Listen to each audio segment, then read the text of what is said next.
Okay, good morning students. आज का हमारा टॉपिक है केमिकल इक्वेशंस। केमिकल इक्वेशंस आज के इस वीडियो लेक्चर में हम लोग जो पढ़ेंगे वो पढ़ेंगे इक्वेशंस होती क्या हैं, केमिकल इक्वेशंस क्या होती हैं और इनसे क्या क्या इंफॉर्मेशंस हमें मिलती है। हमने लास्ट वीडियो में जो किया था वो किया था फॉर्मूले। अब उन्हीं फॉर्मूले को यूज करके केमिकल इक्वेशंस पढ़ेंगे। तो स्टार्ट करते हैं, केमिकल इक्वेशंस क्या हैं। तो देखो, अगर मान लो कोई केमिकल चेंज हुआ है, केमिकल चेंज से मतलब है कोई प्रोसेस हुई थी और उसमें जो भी चीज इन्वॉल्व हुई थी उनकी केमिकल कंपोजिशन में चेंज हुआ है, तो that is called the chemical change. तो जब कोई केमिकल चेंज हो और उस केमिकल चेंज को हम सिंबल्स या फॉर्मूले यूज करके रिप्रेजेंट करें तो उसको बोला जाता है केमिकल इक्वेशन। क्लियर, समझते हैं। फॉर एग्जांपल, जैसे कार्बन ने ऑक्सीजन के साथ रिएक्ट किया, ऐसे लिखते हैं कार्बन जो है दैट रिएक्ट्स विद, किससे रिएक्ट करता है, reacts with oxygen, oxygen to produce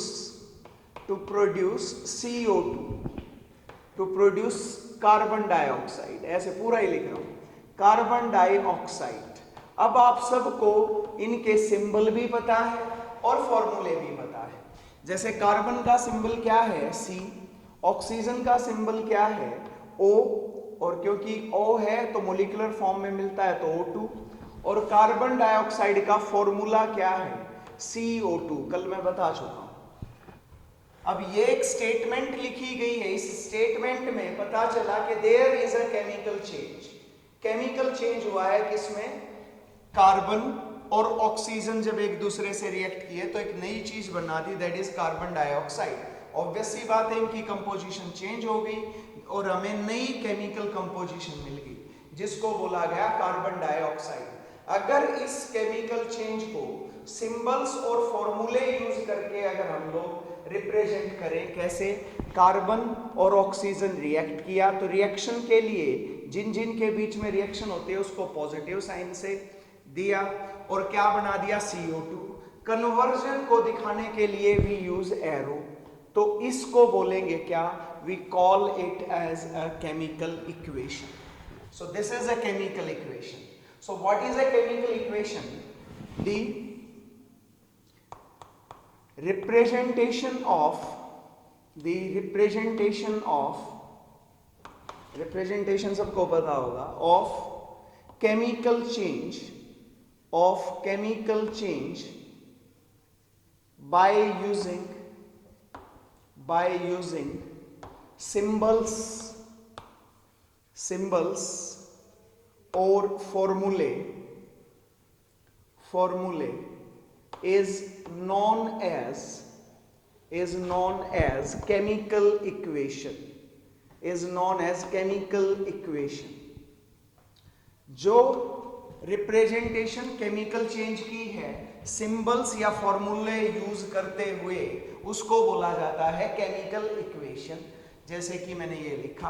अभी इसमें बहुत चीजें जानने के लिए आपको तैयार रहना चाहिए क्योंकि बहुत सारी चीजें बताऊंगा इसमें। तो क्या होगा, the species which get involved in chemical change, जो केमिकल चेंज में इन्वॉल्व हुए हैं, तो change are known as reactants and products। जो इस केमिकल चेंज में इन्वॉल्व हुए हैं उनको बोला जाता है रिएक्टेंट्स और products. They are known as the reactants and products. ये स्टार्टिंग में भी मैंने बताया है, ऐसा नहीं कि फर्स्ट टाइम बता रहा हूं। अब इसमें रिएक्टेंट्स क्या है, reactants the species whose chemical composition changes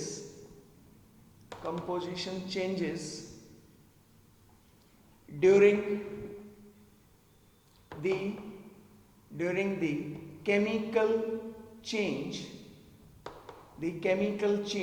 जब केमिकल चेंज हो रहा है तो जिन स्पीसीज की कंपोजिशन बदली है, केमिकल कंपोजिशन बदली है, आर नोन एज रिएक्टेंट्स, वो होते हैं रिएक्टेंट्स। क्लियर है? अब बता सकते हो इनमें किसकी केमिकल कंपोजिशन बदली है? यहाँ पे कार्बन था, यहाँ पे ऑक्सीजन था, अब ये तो नहीं रहे, अब क्या बन गया? CO2। तो किन की केमिकल कंपोजिशन चेंज हुई है? That is of carbon and oxygen, that is known as the reactant. So these are the reactants. अब आते हैं प्रोडक्ट्स पे, एक एक करके बहुत चीजें बताते चलेंगे, धीरे धीरे आपको समझ में आ जाएगा। व्हाइल द स्पीसीज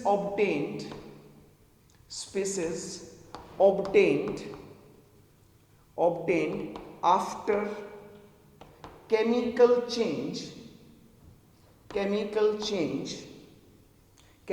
change के बाद जो स्पीसीज मिली है is known as product,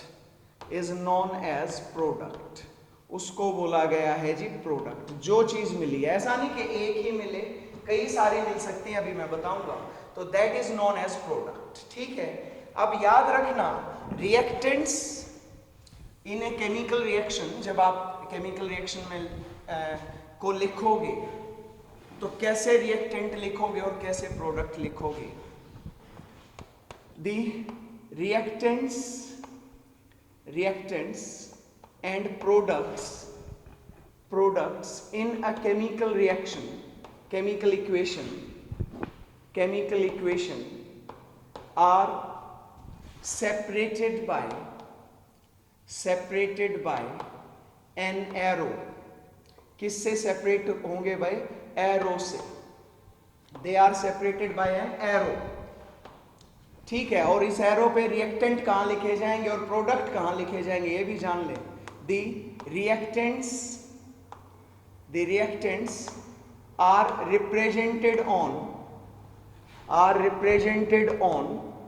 represented towards the tail of arrow की टेल के तरफ। अब देख सकते हो ये एरो है, ये तो है हेड और ये है इसकी टेल, तो टेल की तरफ क्या लिखा जाएगा? Reactants. while the products are represented towards the head of arrow के हेड की तरफ क्या लिखा जाएगा? प्रोडक्ट, और टेल की तरफ क्या लिखा जाएगा? रिएक्टेंट्स। तो कैसे लिखोगे? यहां पे तो लिखेंगे रिएक्टेंट्स और फिर लिखेंगे प्रोडक्ट्स। ठीक है? if more than one reactants और products are present, अगर एक से ज्यादा रिएक्टेंट्स हैं या प्रोडक्ट्स हैं, are present, then they are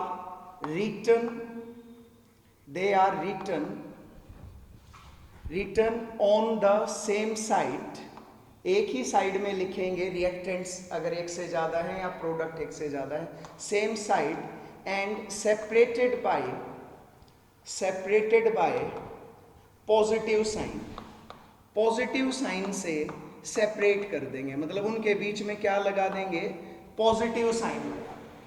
ठीक है? अब ऑलमोस्ट सारी बातें मैंने बता दी हैं, तो यहां से मैं अभी आपको कुछ और चीजें भी बताता हूं, एग्जाम्पल लेके बताते हैं। फॉर एग्जाम्पल, अब देखें, carbon plus oxygen gives what?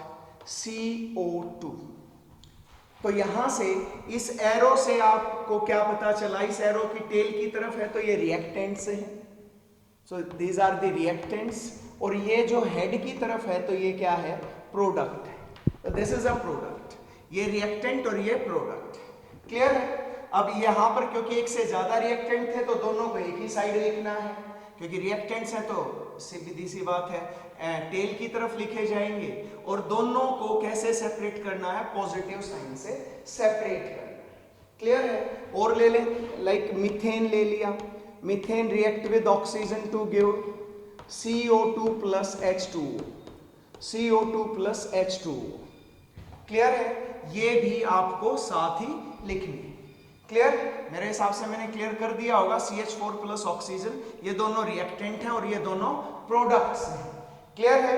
Hopefully clear हो गया होगा। ये मैंने हालांकि पहले भी बताया है, ऐसा नहीं कि फर्स्ट टाइम ही बता रहा हूँ। आप लोग अगर फर्स्ट वीडियो देखेंगे जब लॉज ऑफ केमिकल कॉम्बिनेशंस करवा रहे थे तो भी मैंने ये बताया। ओके, तो होपफुली आइडिया होने लग रहा होगा कि रिएक्ट केमिकल इक्वेशन में क्या क्या यूज किया जाता है। ओके, अब हम लोग यूज स्टडी करेंगे notations used in chemical equations, used in chemical equations. Chemical equations में क्या क्या नोटेशंस यूज की जाती है chemical equations. Okay, first is if the product obtained during the chemical change, जब केमिकल चेंज हो रहा है और उस टाइम पे जो प्रोडक्ट बना है chemical change is gaseous in state, अगर वो गैस बना है gaseous in state, then it is represented by कैसे रिप्रेजेंट करोगे, represented by the upward arrow, ऐसे एरो लगा देंगे ऊपर की तरफ, जैसे for example C plus O2 gives what, CO2, तो ये गैस बना है तो आप क्या लिख देंगे, एरो लगा देंगे, इसके आगे क्या लगा देंगे, एरो लगा दो, तो ये क्या पता चल गया, ये गैस है। ठीक है, लेकिन if product obtained during chemical change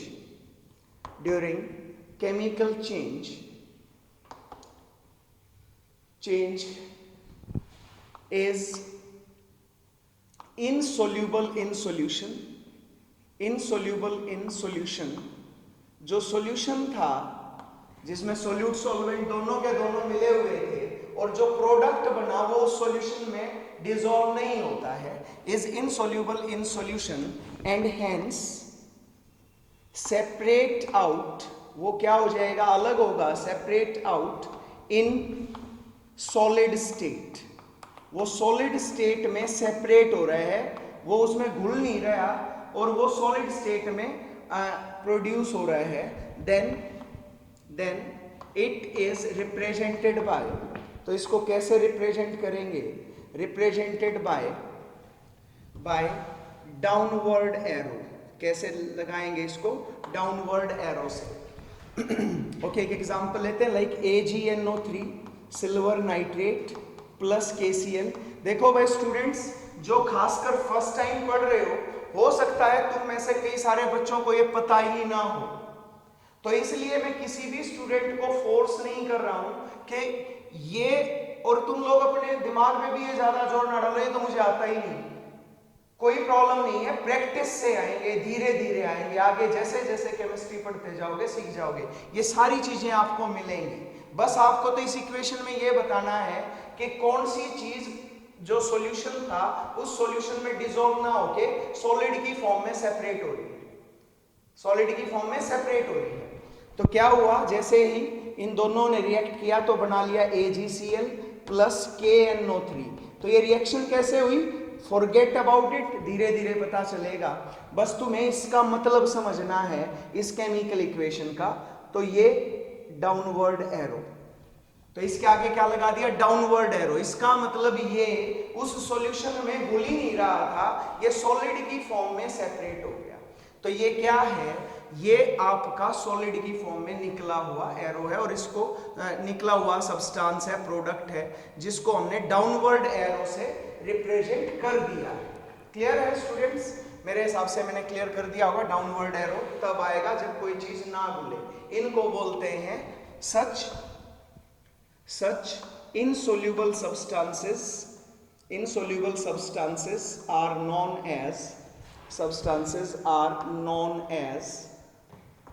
as precipitates। क्या बोलते हैं इनको? precipitates। तो ये प्रेसिपिटेशन के लिए डाउनवर्ड एरो है और गैस के लिए अपवर्ड एरो था। क्लियर हो गया होगा। Third is if besides these notations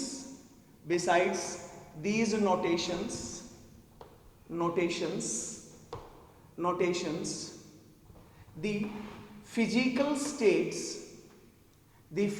states of reactants and products are also represented in chemical equation as follows। किसी भी केमिकल इक्वेशन में क्या भी रिप्रेजेंट किया जाएगा? रिएक्टेंट और प्रोडक्ट की फिजिकल स्टेट भी रिप्रेजेंट की जाएगी। लाइक सॉलिड है तो सॉलिड को लिखा जाएगा स्मॉल s से, लिक्विड है तो लिक्विड स्टेट को लिखा जाएगा स्मॉल l से, और गैस है तो गैस को लिखा जाएगा स्मॉल g से। ठीक है, जैसे कि कार्बन था, दिस इज सॉलिड। अच्छा, और कहाँ पे नोट यूज करनी है? These notations are represented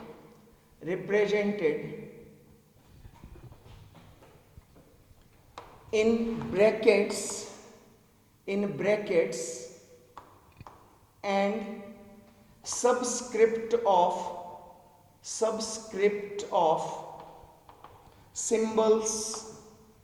symbols of reactants and products। Reactants और प्रोडक्ट्स के जो सिंबल्स हैं, फॉर्मूले हैं जो, उनकी सबस्क्रिप्ट, दो चीजें होती हैं सबस्क्रिप्ट और सुपरस्क्रिप्ट। होपफुली सभी स्टूडेंट्स को पता है। सबस्क्रिप्ट होता है पैरों में, और सुपरस्क्रिप्ट मतलब सिर ऊपर लिखा जाएगा। जैसे ये कार्बन है, ये ऑक्सीजन है, और इन्होंने दे दिया CO2।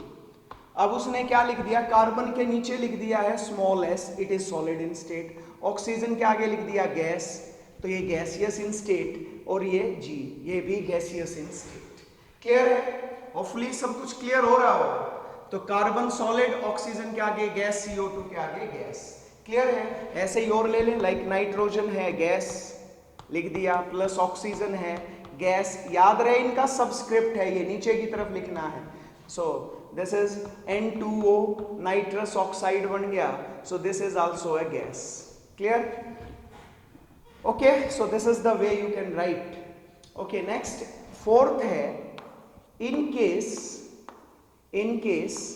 the product or reactant are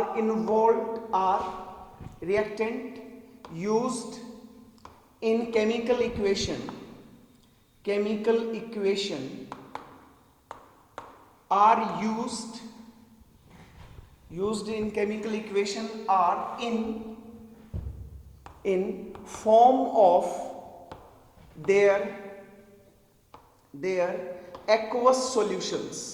अगर हम ना तो उनको सॉलिड स्टेट में यूज कर रहे हैं, ना लिक्विड स्टेट में यूज कर रहे हैं, बल्कि किस में यूज कर रहे हैं? उनको पहले पानी में डिसॉल्व किया गया है। In case the product or reactant used in chemical equation are in form of their aqueous solutions, पहले उनको पानी में डिसॉल्व किया गया, अब उसको एज ए रिएक्टेंट यूज कर रहे हैं, और जो प्रोडक्ट बना वो पानी में डिसॉल्व हो गया, तो क्या यूज करेंगे? देन AQ, ब्रैकेट में AQ is used as subscript of symbol of that reactant or product। उस रिएक्टेंट या प्रोडक्ट का हम लोग क्या यूज करेंगे? सबस्क्रिप्ट की फॉर्म में क्या लिख देंगे, एक्वस लिखेंगे। लाइक मेरे पास है इथाइल एसीटेट और इसमें डाल दिया है H2O और ये क्या बना लिया है, ये बन गया एसिटिक एसिड प्लस इथेनॉल, ये बन गया जी। ठीक है, अब इथाइल एसीटेट मैंने लिया सॉलिड, वाटर है लिक्विड तो L से लिख दिया, बट एसिटिक एसिड कैसा है, एक्वस, ये घुला हुआ है पानी में क्योंकि पानी एक्सेस में ले लिया हमने, ये भी एक्वस, तो ये क्या लिख दिया इनके नीचे, एक्वस। AQ का मतलब एक्वस, मतलब वो पानी में घुले हुए हैं। They are not the pure liquids, they are not the pure solids, बल्कि वो किस चीज में आ गए हैं, वो अब पानी में घुले हुए। क्लियर है? तो ये सॉलिड, लिक्विड, गैस, एक्वस, ऊपर का एरो, नीचे का एरो, ये सारी नोटेशंस आपको पता होनी चाहिए। नेक्स्ट नोटेशन जो यूज होती है डेल्टा,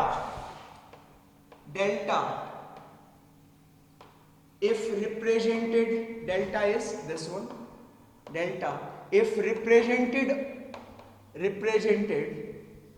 on the arrow के ऊपर अगर ये लिखा गया, then it represents the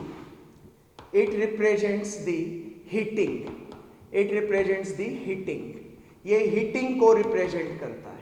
delta मतलब हीटिंग। तो ऐसे जैसे एग्जांपल मैंने लूं N2 plus H2 gives 2NH3 और इसके ऊपर लिख दिया डेल्टा, तो ये डेल्टा का मतलब क्या है कि नाइट्रोजन और हाइड्रोजन को हीट किया गया है तब जाके अमोनिया मिला है। Okay, sixth, if heat is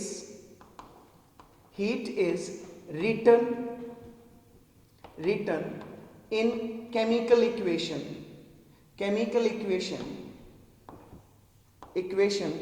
on either of the sides, किसी भी साइड पे, तो इसका मतलब ये है, then it means heat is released or absorbed during the chemical change। जब आपने केमिकल चेंज कैरी आउट किया तो हीट या तो रिलीज हुई है या एब्जॉर्ब हुई है। अगर ऐसे लिखा मिल जाए, जैसे कि हम लोग एक एग्जांपल लेते हैं, यही ले लेते हैं नाइट्रोजन वाला, तो ऐसे लिखा nitrogen plus hydrogen gives ammonia, ये दिन मिल गया है, तो यहां से उसने लिख दिया हीट, ऐसे लिख दिया हीट। इसका मतलब ये है कि जब नाइट्रोजन और हाइड्रोजन ने रिएक्ट किया तो उसने अमोनिया बनाया और साथ में हीट रिलीज की, साथ में क्या हुआ, हीट रिलीज की। और देखते हैं, this is a water, this is solid, और ये किस में कन्वर्ट हो गया, H2O गैस, लिक्विड। तो सॉलिड था, ये लिक्विड में कन्वर्ट हो गया, इसने क्या कर लिया, हीट एब्जॉर्ब कर ली, मतलब हीट एब्जॉर्ब करके सॉलिड जो था वो लिक्विड में चेंज हो गया। तो this is also a chemical equation, but आप लोग कहेंगे सर इसमें केमिकल कंपोजिशन तो चेंज नहीं हुई। ऑब्वियस सी बात है, this is not a chemical process, it is a physical change, okay, but this is an equation. तो चलो दूसरी ले लेते हैं, कैल्शियम कार्बोनेट प्लस हीट दिया और इसने क्या दे दिया, कैल्शियम ऑक्साइड प्लस CO2। तो ये क्या है, यहां पर हीट एब्जॉर्ब करके कैल्शियम ऑक्साइड और CO2 मिला है। तो ये भी चलो आपका कंसेप्ट क्लियरेंस के लिए, this is also a good example, physical change, this is a physical change instead of chemical change. तो यू कैन नॉट से कि it is a chemical equation, it is a physical equation. तो मेरे हिसाब से मैंने बता दिया कि हीट का मतलब क्या होगा। यहाँ पे जरूरी नहीं हीट ही लिखा मिले, वो कुछ नंबर भी लिख सकते हैं, like kilo joule, 10 kilo joule, 20 kilo joule, 90 kilo joule, kilo calories, unit of heat. Okay, next जो आता है 7th, if the reactants can convert into product product and even products can also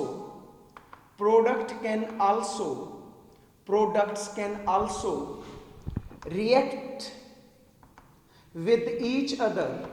अगर products भी एक दूसरे से react कर ले, also react with each other to produce, to convert into reactant. पहले तो क्या हुआ, रिएक्टेंट क्या हुए, यहां से नाइट्रोजन था, हाइड्रोजन से रिएक्ट करके क्या बना लिया, अमोनिया बना लिया भाई, ठीक है, अमोनिया बना लिया। अब ये अमोनिया वापस टूट के क्या बना ले, नाइट्रोजन और हाइड्रोजन। तो मतलब पहले तो रिएक्टेंट प्रोडक्ट में कन्वर्ट हुए और वापस प्रोडक्ट किस में कन्वर्ट हो गया, रिएक्टेंट में, ठीक है। If the reactants can convert into product and even products can also react with each other to convert into reactant, then such reactions, chemical equations, पहले तो रिएक्शन लिखते हैं, such chemical reactions are reversible, ये reverse की जा सकती है, reversible and such chemical equations, such means reversible chemical reactions को जो इक्वेशन आएगी, such chemical equations are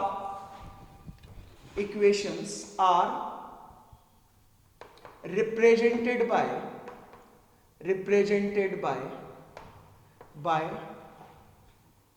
two half headed arrows in opposite directions में दो हाफ हेडेड आधे सिर वाले, हाफ हेड अपोजिट डायरेक्शंस, आधे सिर वाले दो एरोज लगेंगे दोनों अपोजिट डायरेक्शन में। ये है एक आधा एरो और ये है दूसरा, ये है आधा एरो, ये यूं दिखाएंगे। तो ये वाला जो आधा एरो है ये तो बता रहा है कि कुछ नाइट्रोजन हाइड्रोजन अमोनिया में हो गया और कुछ अमोनिया किस में कन्वर्ट हो गया, नाइट्रोजन हाइड्रोजन में। तो ये किसके लिए है, तो this is representing the reversible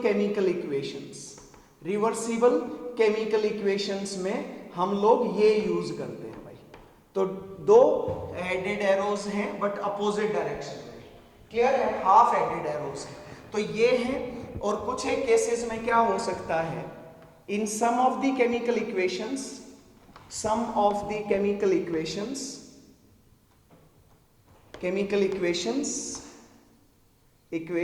the conditions of chemical change are carried out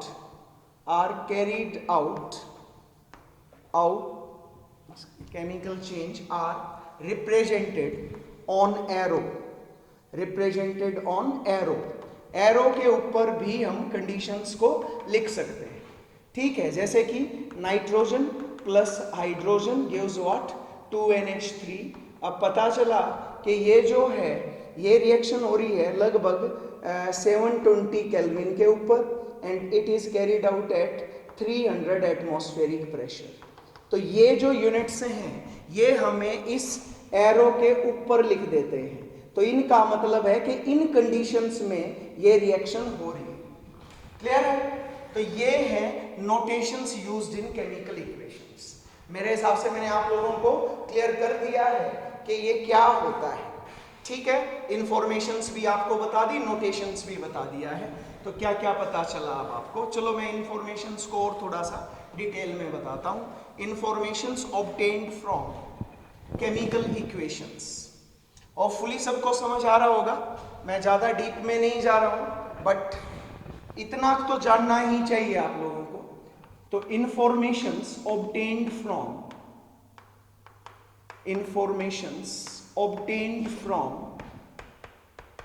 from chemical equations, chemical equations. Chemical equation से आपको क्या क्या इंफॉर्मेशंस मिलती हैं?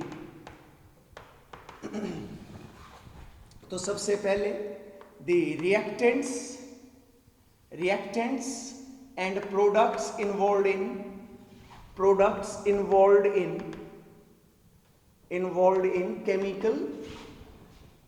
chemical reaction। जो केमिकल रिएक्शन हुई है उसमें कौन कौन से रिएक्टेंट और प्रोडक्ट रिएक्शन है, रिएक्शन को आपने कैसे रिप्रेजेंट किया था इक्वेशन की फॉर्म में, तो कौन से रिएक्टेंट है कौन से प्रोडक्ट हैं ये आपको पता चलता है। इसके अलावा क्या पता चलता है? Number of moles oblique molecules involved in number of moles or molecules of reactants and products involved in chemical reaction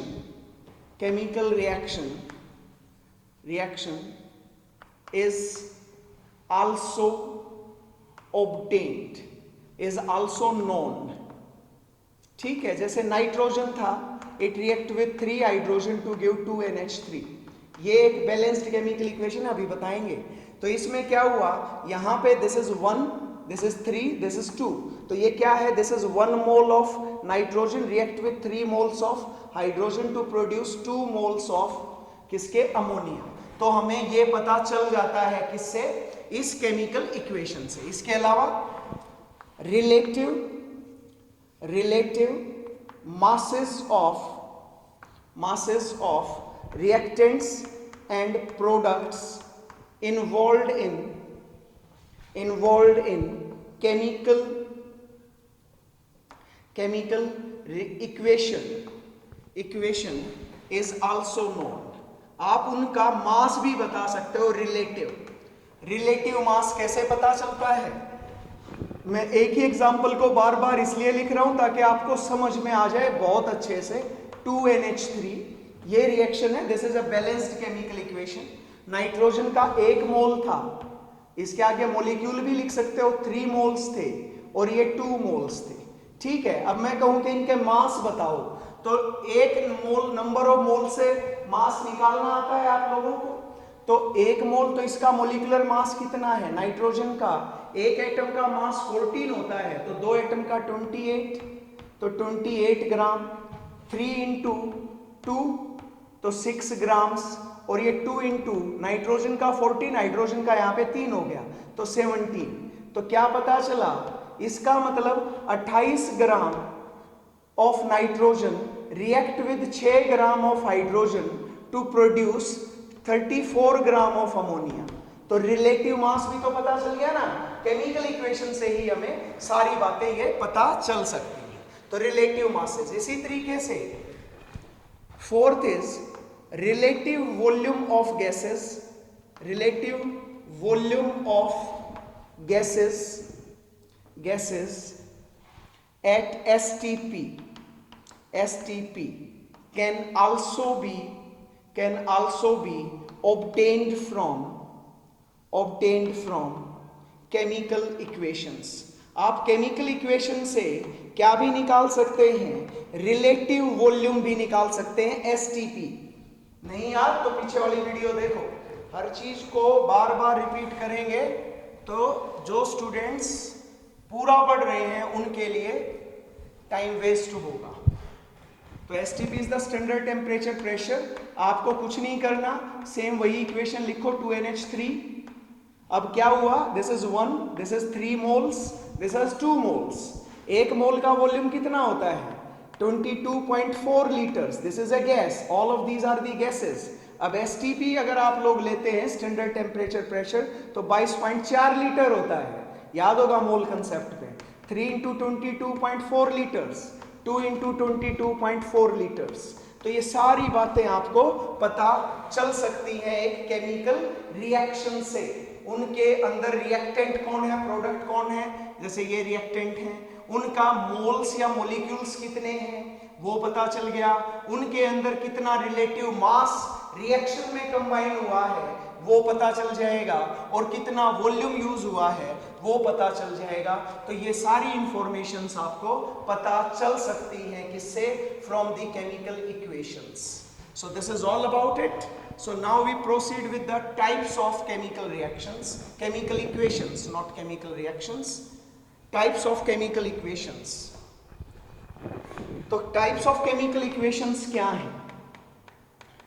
Types of chemical equations, मैं जानबूझ के इसको इतना लेंथी बना रहा हूं ताकि आप लोगों को कभी फ्यूचर में केमिकल इक्वेशन के बारे में एक भी चीज की कमी ना रह जाए। आगे तो डायरेक्ट टर्म्स ही यूज होती हैं। तो टाइप्स ऑफ केमिकल इक्वेशंस, तो दो टाइप की हैं। One are the molecular chemical equations, molecular equations ही लिख दूं, आप लोग समझ लेना कि केमिकल इक्वेशन की ही बात कर रहे हैं। मोलिकुलर केमिकल इक्वेशंस हैं। मोलिकुलर इक्वेशंस क्या होती हैं? The equations in which reactants and products are represented in molecular form,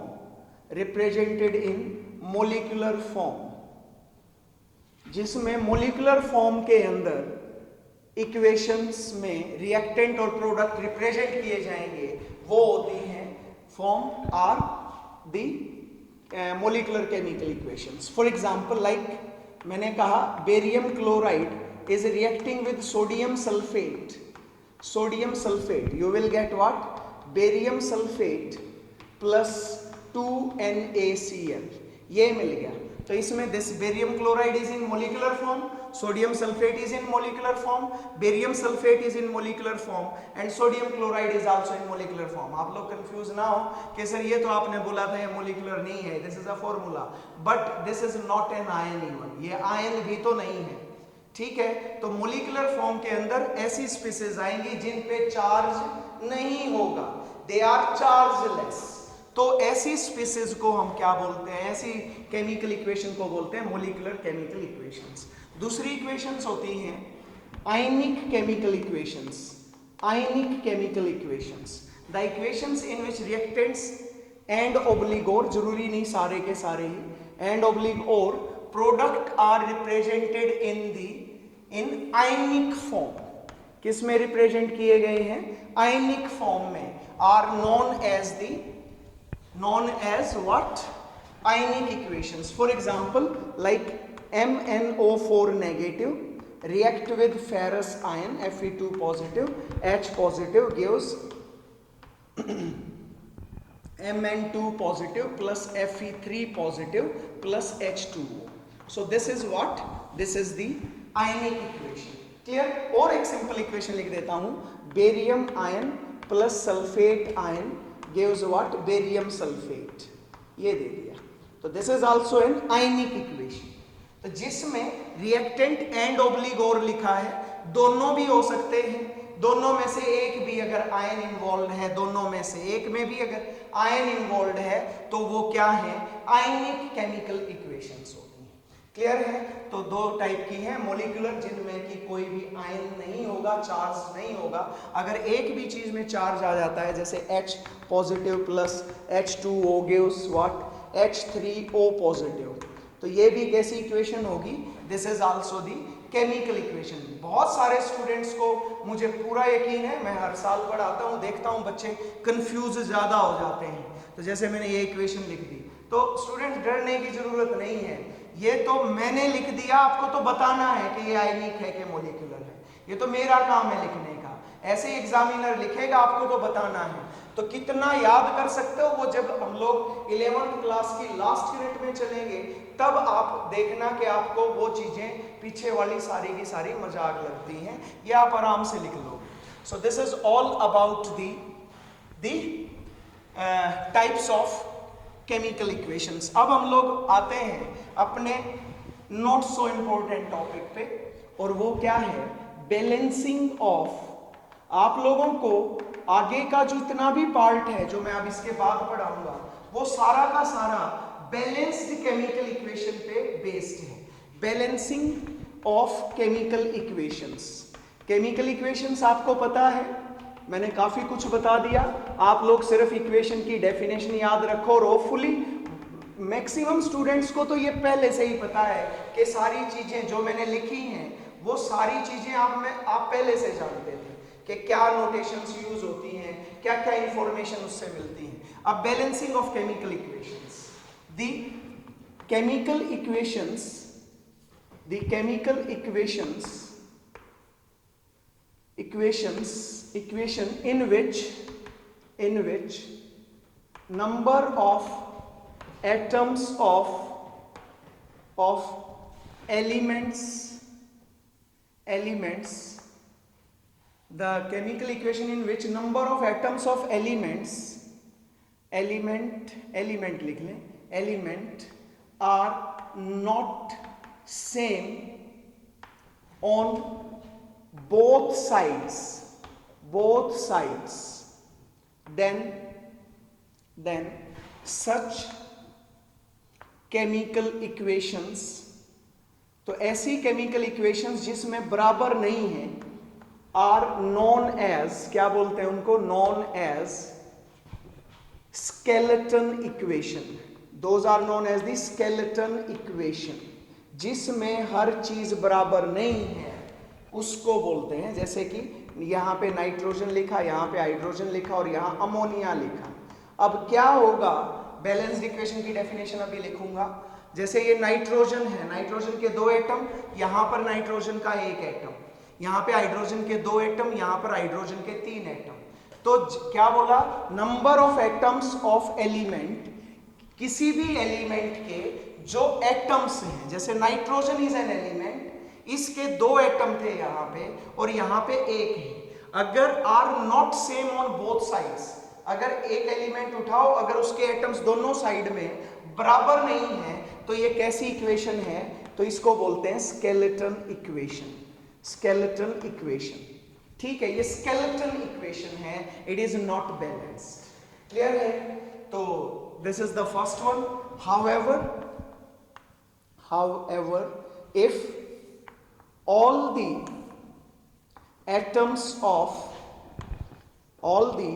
number of atoms of all, however if the number of atoms of all elements are same on both sides, then such chemical equations are known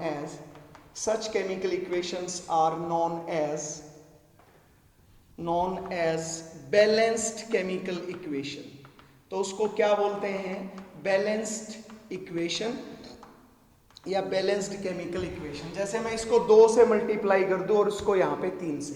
अब check करो, अब यहाँ nitrogen के 2 atom है तो 2 into this, तो 2 nitrogen atom हो गए, ठीक है।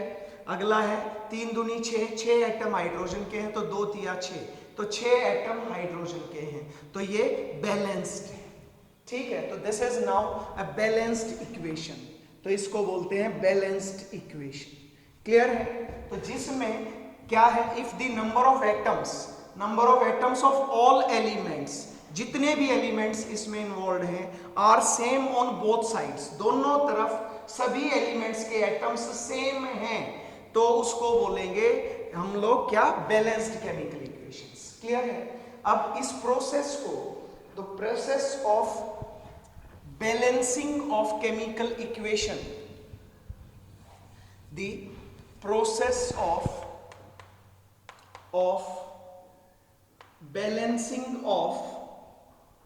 balancing of chemical equation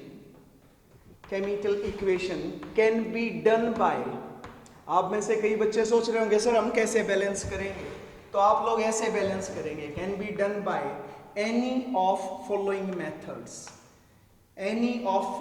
methods. आप इनमें से कोई भी मेथड अपना के बैलेंस कर सकते हैं। तो पहला है हिट एंड ट्रायल मेथड, तुक्के मारे जाओ भाई, हिट एंड ट्रायल मेथड, इसको ट्रायल एंड एरर मेथड भी बोलते हैं, लिख देता हूं वो भी नाम, ट्रायल एंड एरर मेथड। कोई भी इसका प्रॉपर कोई भी साइंटिफिक स्टेप्स नहीं है, आप लोगों को तुक्के मारने हैं जब तक बैलेंस नहीं हो जाता दोनों तरफ। दूसरा है partial equation method. Partial equation method, ये मेथड तो इतना इंपॉर्टेंट है कि ये तब आएगा, इतना डिफिकल्ट भी है, ये तब आएगा जब आपको अच्छे से केमिस्ट्री आएगी।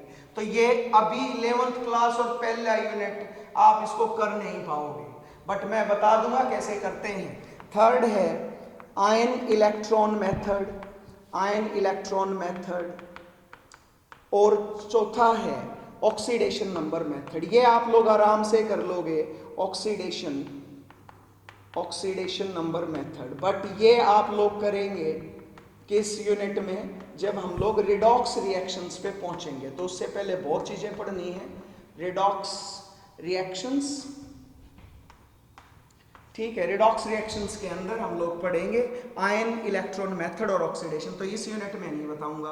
अब बच्चे कौन से ये दो method, heat and trial method या ट्रायल एंड एरर मेथड और पार्शियल इक्वेशन मेथड, तो ये हम लोग पढ़ेंगे रिडॉक्स रिएक्शंस में। तो इन दोनों को अभी नहीं कर रहे हैं और ये अभी बताता हूँ। Partial equation method, heat and trial method क्या है? Heat and trial method, in this method number of atoms of all elements क्या करने हैं? in this method number of atoms of all elements are made equal on both sides randomly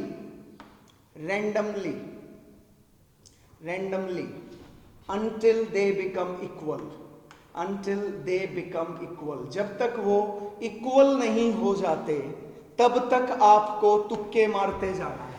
there is no scientific method कि आप कैसे करेंगे, but अगर चाहो तो मैं कुछ लिख सकता हूं, ठीक है। There is no scientific method of balancing, तो यहां लिख देते हैं hit and trial method.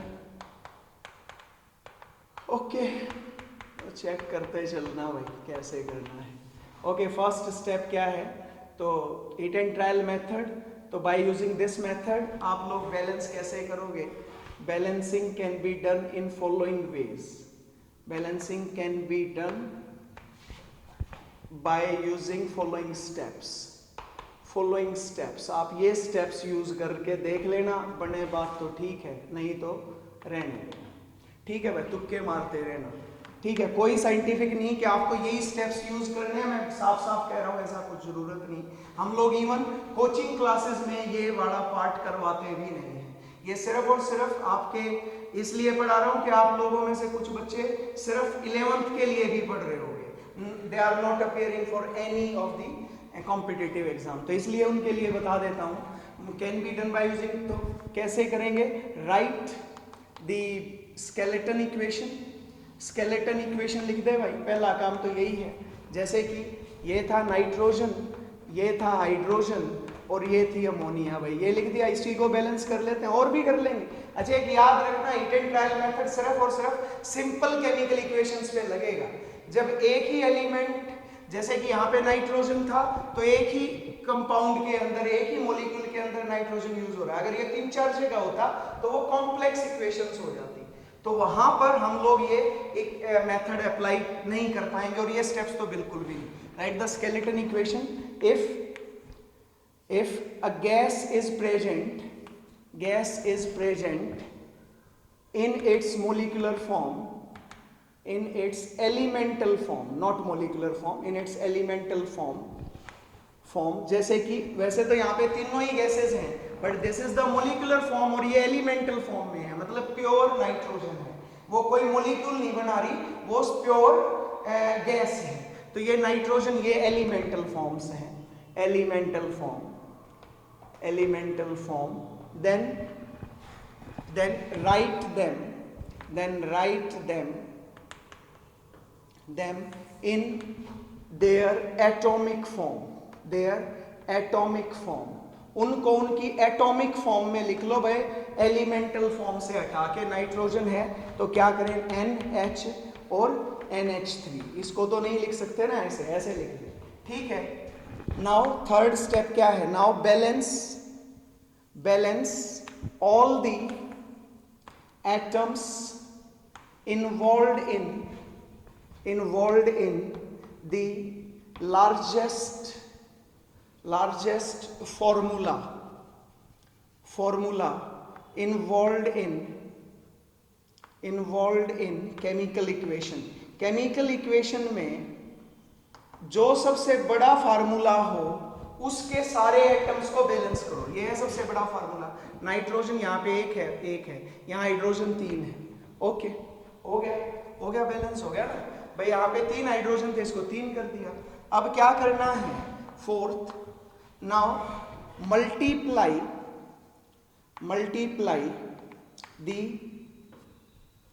the whole equation by 2 to obtain gases in their elemental form। उनको उनकी एलिमेंटल फॉर्म में लेके आने के लिए पूरी इक्वेशन को 2 से मल्टीप्लाई कर दो, ठीक है, 2 से मल्टीप्लाई कर दो भाई, 2 से, तो 2 यहाँ पे, तो 2 से करोगे तो n को क्या लिख देंगे, N2, हाइड्रोजन को 2 से और इसको 2 से, बैलेंस हो गया। Now you will obtain the balanced chemical equation, ठीक है। और ले लेते हैं एग्जांपल, होपफुली इसमें यूं लगेगा तो बड़ा सिंपल था सर। मैग्नीशियम नाइट्राइड ले लेते हैं, Mg3N2 plus H2O gives what, magnesium hydroxide plus ammonia, ये ले लिया है जी, ठीक है। अब आप लोगों को ये देखना है कि कैसे लिखें। तो पहली चीज तो ये सारी की सारी क्या है, स्केलेटन इक्वेशन है। यहाँ मैग्नीशियम 3 है, यहाँ पे 1 है, तो बैलेंस है ही नहीं है। तो अब क्या करोगे, अब इसको बैलेंस करने का सबसे अच्छा तरीका क्या है कि आप लोग स्टार्ट करते हैं कहाँ से, स्केलेटन इक्वेशन लिख ली, इसमें कोई भी गैस नहीं है और एलिमेंटल फॉर्म में तो है ही नहीं। अब क्या करेंगे, अब उठा लेते हैं किसी भी एक एलिमेंट को। अब यहाँ से देखो, यहाँ से ये नाइट्रोजन है, यहाँ नाइट्रोजन है, एक ही जगह पे है, यहाँ पे मैग्नीशियम है, एक ही जगह पे। तो ये सिंपल है, आप लोग हीट एंड ट्रायल मेथड से कर सकते हो। तो कैसे करोगे, इसमें ले ले मैग्नीशियम 3 है और यहाँ पे ये 2 है, तो यही सबसे बड़ा फार्मूला हमें दिख रहा है। तो क्या करोगे, यहाँ से इसको 3 से मल्टीप्लाई कर दो, 3 मैग्नीशियम हो गए, नाइट्रोजन यहाँ 2 हैं तो यहाँ पे 2 से गुना कर दो, मैग्नीशियम और नाइट्रोजन तो बैलेंस हो गए। अब क्या बैलेंस करना है, अब बची हुई चीजों को बैलेंस करो, वो हीट एंड ट्रायल मेथड से ही चलेगा। तो मैग्नीशियम नाइट्रोजन तो बैलेंस हो गए। अब क्या करेंगे, अब देखते हैं यहाँ से 3 दूनी 6, देखो ये OH वोल्ट वाइस है, इसका मतलब क्या है कि ऑक्सीजन 2 हाइड्रोजन 2, और ये 3 से मल्टीप्लाई है तो 3 दूनी 6, तो 6 ऑक्सीजन और यहाँ पे 6 हाइड्रोजन, और इधर 2 तिया 6, तो 6 हाइड्रोजन इसमें हो गए भाई। तो टोटल हाइड्रोजन तो 12 हो गए, ऑक्सीजन 6। तो अगर मैं इसको 6 से गुना कर दूं तो बैलेंस हो गया क्या, नहीं हो गया भाई। 6 से गुना करो तो 6 ऑक्सीजन बैलेंस, 6 दूनी 12, 6 और 6 12 हाइड्रोजन बैलेंस हो, ठीक है। तो क्या करते हैं, सिंपल है, सबसे बड़ा फार्मूला सेलेक्ट कर लो, उसके सभी एलिमेंट्स को बैलेंस कर लो, बचे हुए को बाद में करते रहना। 2 से मल्टीप्लाई आपको तभी करना है जबकि क्या हो जाए, जब आपको लगे कि वो एलिमेंटल फॉर्म में। और लेते हैं एग्जांपल, आप लोगों को इजीली समझ में आ जाएगा। चलो C2H4 ले लेते हैं plus oxygen gives CO2 plus H2O, ये ले लिया जी। अब कैसे करोगे, सबसे पहले स्केलेटन इक्वेशन है कि नहीं, तो देखो यहाँ 2 कार्बन है, यहाँ 1 कार्बन है, तो स्केलेटन होगी। तो अब क्या करेंगे, अब ऑक्सीजन है यहाँ पे, तो ये एलिमेंटल गैस होगी, तो इसको क्या करो, इसको सबसे पहले एटॉमिक फॉर्म में लिखो, CO2 प्लस H2O। अब जिसमें सबसे ज्यादा एटम्स हैं उसको बैलेंस करो, तो यहाँ 2 कार्बन 4 हाइड्रोजन, तो इसको 2 से गुना कर दो, 2 कार्बन हो गए, इधर 4 हाइड्रोजन है तो इसको 2 से कर दो, तो 4 हाइड्रोजन हो गए। अब सिंपल ऑक्सीजन को बैलेंस करना है, 4 और 2 6, तो इसको 6 से गुना कर दिया 6 से गुना, तो हो गया ना बैलेंस। अब क्योंकि ये तो एलिमेंटल फॉर्म में एग्जिस्ट करती है, तो इसको एटॉमिक से एलिमेंटल फॉर्म में कन्वर्ट करते हैं। तो 2 से गुना कर दो तो 2C2H4 प्लस 6O2 गिव्स 2 से तो 4CO2 प्लस 4H2O। तो आप लोग चेक करें क्या, तो ये 6O2 था, 2 से मल्टीप्लाई हो गया, ये 4 हो गया और ये 4H2O हो गया। तो बैलेंस हो गया ना ये, ठीक है। अब चाहो तो कॉमन ले सकते हो, पहले तो चेक कर लो, 4 है, 8 है और भाई यहाँ पे 4 और 8 12, तो 6 दूनी 12, तो balance, now it is balance. आप चाहें तो 2 कॉमन ले सकते हैं, यहाँ से 3 आ जाएगा, यहाँ पे 2, यहाँ पे 2, तो 4 से 4 सब में कॉमन है ना, सभी 2 से डिवाइड हो सकते हैं, तो आप 2 चाहें तो कॉमन ले सकते हैं, नहीं तो आप लोग इतना भी छोड़ सकते हैं, ठीक है। सो this is all about the hit and trial method, clear. चलें अब आगे, अब अगले पे आते हैं जी। तो अब हम लोग शुरुआत करते हैं किससे, दूसरा है पार्शियल इक्वेशन मेथड। दूसरा मेथड क्या है, partial equation method. Partial equation method, पहले तो पार्शियल का मतलब समझ लो। पार्शियल का मतलब होता है part of total, part of total, total का कुछ हिस्सा इज द पार्शियल, ठीक है। पार्शियल का मतलब होता है टोटल का कुछ एक हिस्सा, ठीक है। तो पार्शियल इक्वेशन मेथड में क्या होगा, इन दिस, पहले तो ये कहां अप्लाई होगा, this method is applied, this method is applied for balancing of, for balancing of, किन की बैलेंसिंग के लिए, बैलेंसिंग ऑफ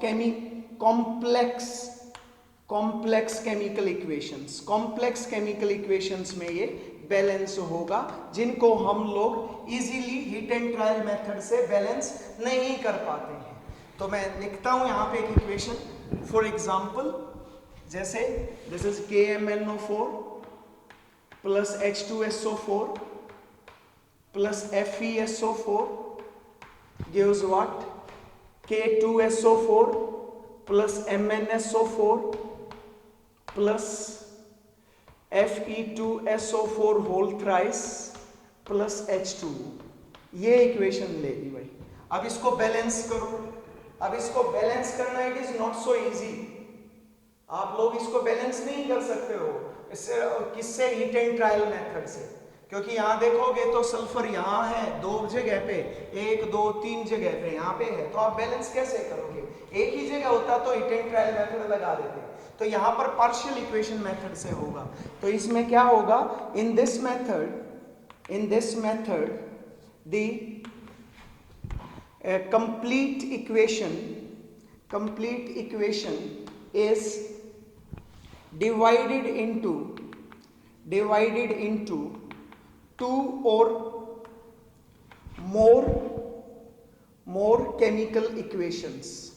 2 या 2 से ज्यादा इक्वेशंस में डिवाइड कर लेते हैं, पार्ट ऑफ टोटल, मतलब पूरी इक्वेशन को पार्ट्स में तोड़ लेंगे, ठीक है। अब ये तुम्हें कैसे पता चलेगा, तो इसके लिए आप लोगों को केमिस्ट्री धीरे धीरे आएगी और तब आप समझ जाओगे कि हाँ हम इसको तोड़ सकते हैं, उसके लिए आपको इक्वेशंस आनी चाहिए, ठीक है। 2 और more chemical equations, then balance the equation, and then balance the partial equations separately by hit and trial method। दोनों जितनी भी इक्वेशंस हैं उनको हिट एंड ट्रायल मेथड से बैलेंस कर लो, हिट एंड ट्रायल मेथड से बैलेंस करो, then add the 2 half equations या 2 पार्शियल इक्वेशंस को, then add the partial equations, वो 2 नहीं 2 से ज्यादा भी हो सकती हैं, partial equations such that non-required reactant or product in half equations या partial equations get cancelled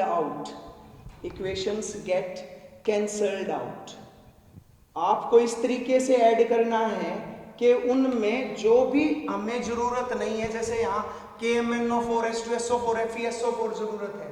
अगर इसके अलावा कुछ और है तो वो जरूरत का काम नहीं हमारा, तो उसको छोड़ देना है। मैं करके बताता हूं। जैसे इसको दो इक्वेशंस में बांटता हूं, KMnO4 प्लस H2SO4, ये रिएक्शन हुई, इसने बनाया K2SO4 plus MnSO4 plus H2O plus atomic oxygen, ये इक्वेशन हुई भाई। ठीक है, O2 होता बट मैंने एटॉमिक फॉर्म में लिख लिया, जो मुझे जरूरत ही नहीं। अब KMnO4 है यहाँ पे 2, तो क्या कर देंगे इसको 2KMnO4 कर दिया। अब यहाँ पे 2 मैंगनीज हो गया तो इसको 2MnSO4 कर दिया। अब यहाँ पर सल्फेट, एक सल्फेट ये, एक सल्फेट ये, 2 सल्फेट ये, 3, तो क्या कर दिया इसको 3, तो 3H2SO4 तो 3H2O, तो कितने हो गए। अब ऑक्सीजन बैलेंस करके देखो, 3 हाइड्रोजन भी बैलेंस हो गए। अब ऑक्सीजन देखो, ऑक्सीजन 8 है, तो 3 तो ये यहाँ पे आ गए 3, तो कितने और जोड़ दो 5 ये, तो चेक कर सकते हो 2 पोटेशियम 2 पोटेशियम, सल्फेट 3 सल्फेट थे तो 1 सल्फेट ये और 2 सल्फेट ये। ठीक है, अब बचा क्या, 3 दूनी 6 हाइड्रोजन थे, 6 हाइड्रोजन। अब यहाँ पर 3 ऑक्सीजन हो गए और यहाँ पे 2 गुना 4 8 थे, तो 3 ये हो गए 5 ये होगी। एक हाफ इक्वेशन। दूसरी half equation FeSO4 plus H2SO4। अब हमें वो ऑक्सीजन वहां नहीं चाहिए, वहां चाहिए ही नहीं, देख सकते हो इसमें कहीं ऑक्सीजन नहीं है, तो यहाँ पे ऑक्सीजन लिख देते हैं, तो Fe2SO4 whole thrice plus H2O, ऐसे लिख दिया भाई। अब इसको भी बैलेंस कर लो, आयरन कितने हैं यहाँ पे 2 हैं, तो 2 कर दिए। अब यहाँ पर 3 सल्फेट थे ना, तो Fe2SO4 होल थ्राइस मेरे हिसाब से बैलेंस हो ही गया। 2 आयरन थे, 2 आयरन, 3 सल्फेट थे, 1 सल्फेट ये और 2 सल्फेट ये, 3 सल्फेट H2O बैलेंस हो गया। अब इसको ऐड कर दो दोनों को। अब ऐड ऐसे करो कि ये ऑक्सीजन यहां से कट जाए, तो जब दोनों को ऐड करोगे ऑक्सीजन से ऑक्सीजन कैसे कटेगा, यहाँ पे 5 ऑक्सीजन है तो यहाँ भी 5 होने चाहिए, तो इसको 5 से गुना कर दो, 5 × 2 that is 10, 5H2SO4 5 Fe2SO4 whole thrice 5H2 add करो तो क्या बनेगा 2KMnO4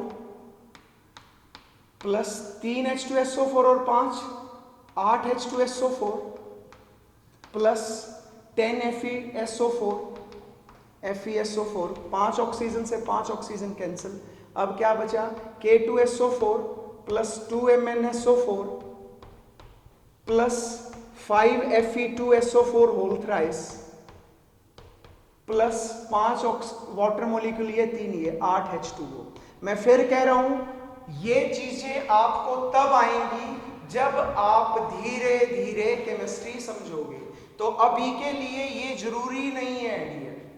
ठीक है, कहीं आप लोग ये सोचो कि सर ये तो हमें कुछ नहीं पल्ले पड़ रहा, तुम देखोगे कि मैं किसी का नाम भी नहीं बोल रहा हूं यहाँ पे, क्योंकि मुझे पता है कि इस स्टेज पे शायद मैं तो बोले जाऊंगा पोटेशियम परमैंगनेट, फेरस सल्फेट, आप लोगों को पता ही नहीं है क्या चल रहा है, इसलिए मैं सिर्फ और सिर्फ फॉर्मूले लिख रहा हूं। ठीक है, आप चाहें तो करें, नहीं चाहें तो बेसिक से छोड़ दें, ये बिल्कुल जरूरत नहीं है फिलहाल। आगे धीरे धीरे जब आप लोग 12th भी कर लोगे तब जाके आपको बहुत अच्छे से पार्शियल इक्वेशन मेथड आएगा, अदरवाइज ये तो भाई बहुत सारे लोगों की प्रॉब्लम इवन केमिस्ट्री पढ़ने के बाद भी रह जाती है, क्योंकि सभी के बस की बात नहीं कि हम लोग किसी एक पूरी इक्वेशन को 2 हाफ इक्वेशन में तोड़ पाए। उसके लिए you must have very high IQ level.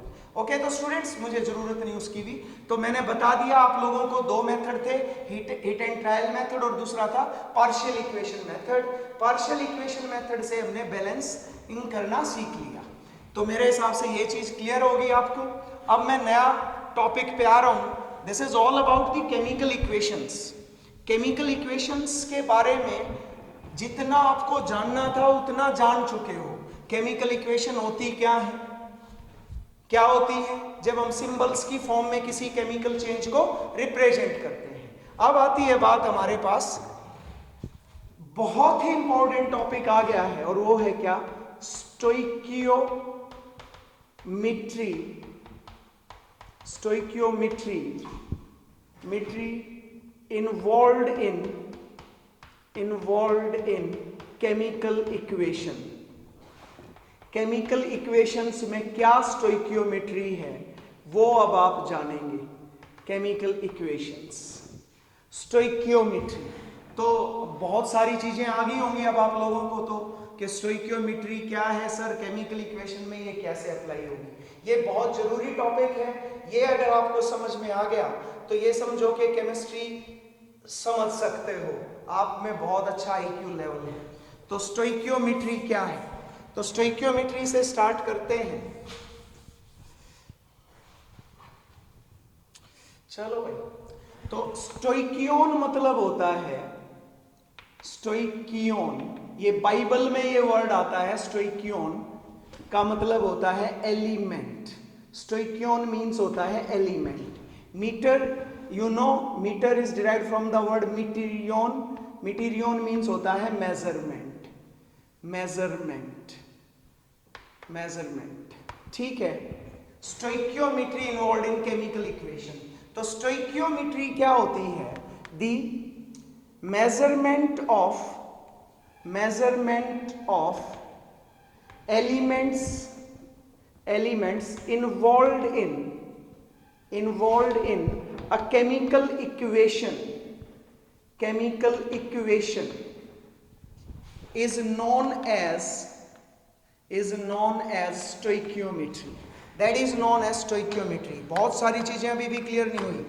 क्या मतलब है measurement of elements involve in chemical equation, इसका मतलब क्या है, measurement of elements means, measurement of elements means to measure the amount, to measure the amount in moles, molecules, mass or volume of element involved in chemical equation. Chemical equation में जो element involve है उसकी amount से मतलब moles, molecules, मास या फिर उसका volume major करना ही क्या है, स्टोइकियोमेट्री है। That is the stoichiometry. समझ रहे हो, बहुत ही सिंपल सी चीज है। किसी भी चीज का, किसी भी रिएक्टेंट हो या प्रोडक्ट हो, उसका मोल निकालने, एलिमेंट हो सकता है वो एलिमेंटल फॉर्म में ना हो, वो मोलिकुलर फॉर्म में हो तो मोलिक्यूल के भी मोल्स निकाल सकते हैं, ठीक है। तो ये आपको जानना चाहिए। तो ये एक चीज होगी। तो this is all about this stoichiometry means. तो स्टोइकियोमेट्री में हम लोग क्या पढ़ने वाले हैं, वो पढ़ने वाले हैं क्या कि एलिमेंट्स की मास, अमाउंट, वॉल्यूम सब कुछ मेजर करेंगे। एक टर्म होती है स्टोइकियोमेट्रिक कोफिशिएंट, स्टोइकियोमेट्रिक कोफिशिएंट। सारी चीजें अलग अलग बता रहा हूं ताकि आपको बहुत अच्छे से क्लियर हो जाए। स्टोइकियोमेट्रिक कोफिशिएंट, तो कोफिशिएंट का मतलब क्या होता है, पहले तो कोफिशिएंट जान लो। The constant value multiplied with a variable is coefficient. तो कोफिशिएंट का मतलब होता है कोई भी ऐसी कांस्टेंट वैल्यू, जैसे 2x लिख दिया, 2x, तो x is a variable, 2 is a constant, तो 2 is multiplied with the x, तो 2 क्या है, इसका कोफिशिएंट है, 2 इज द कोफिशिएंट। क्लियर है। अब आता स्टोइकियोमेट्रिक कोफिशिएंट्स। तो स्टोइकियोमेट्री तो अभी बताया एलिमेंट्स के अंदर। तो the constant value multiplied with the reactants and products represented in balanced chemical equation. Balanced chemical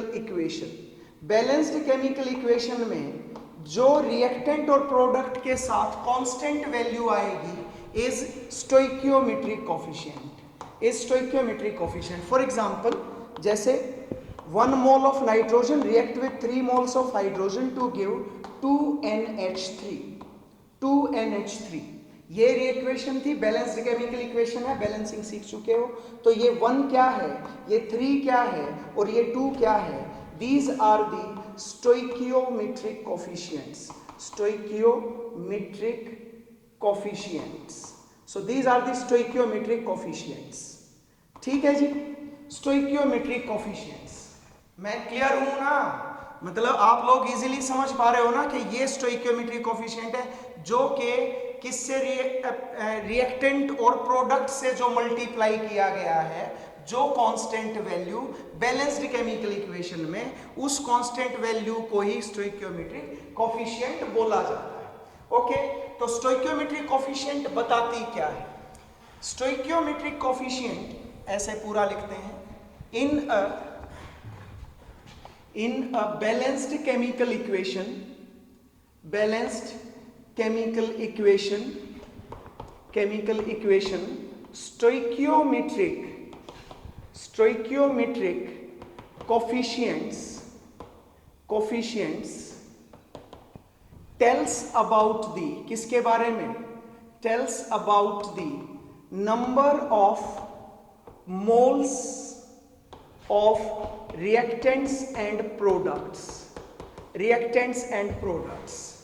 ठीक है, वो क्या बताते हैं? Number of moles of reactants and products. Clear?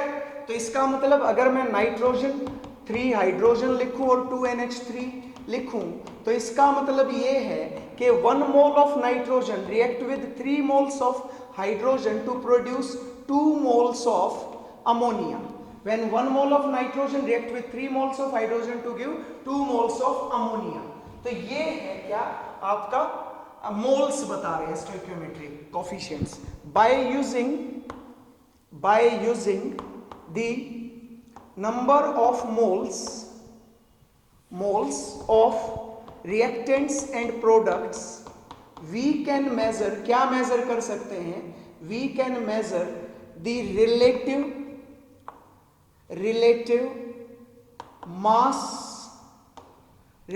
mass measure कर सकते हो, relative mass and relative volume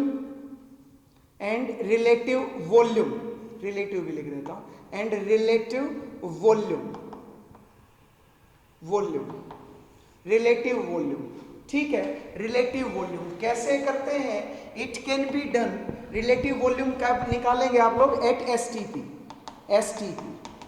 अब ये किया कैसे जाएगा? It can be done by, अभी करवाऊंगा न्यूमेरिकल्स तो ये सारी बातें समझ में आ जाएंगे, मिटाऊंगा नहीं। It can be done by multiplying the molecular mass with number of moles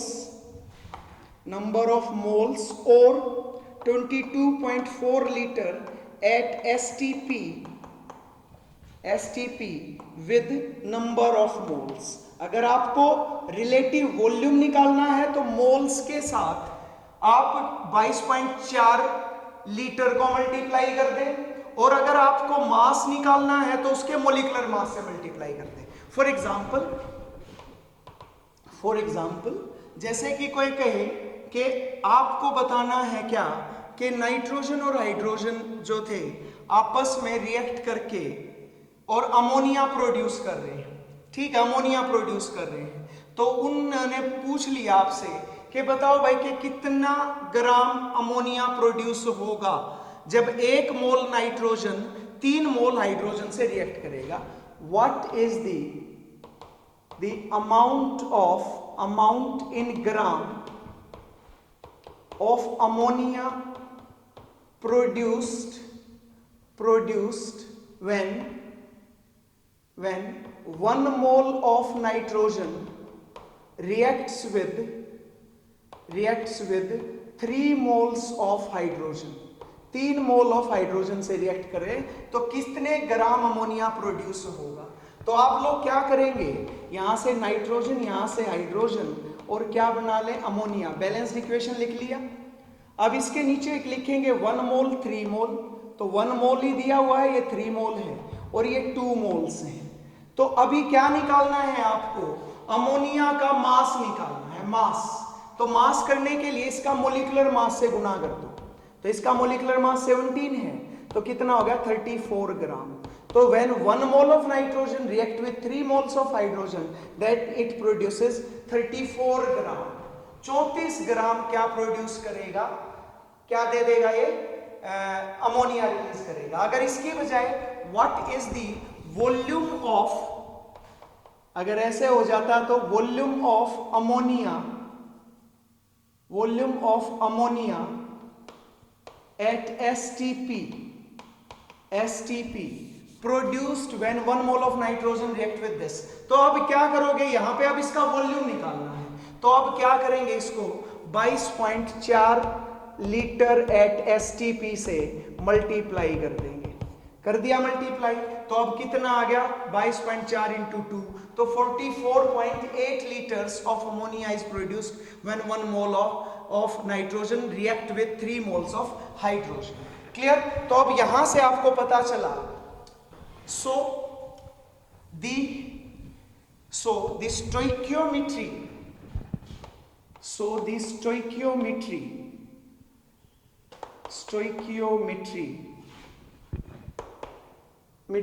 of chemical equations, so the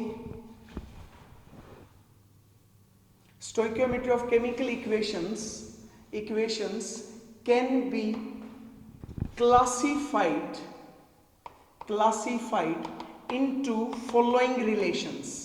in relations में आप क्लासीफाई कर सकते हो, इन फॉलोइंग रिलेशंस मैं कर रहा हूं। तो सबसे पहले है मास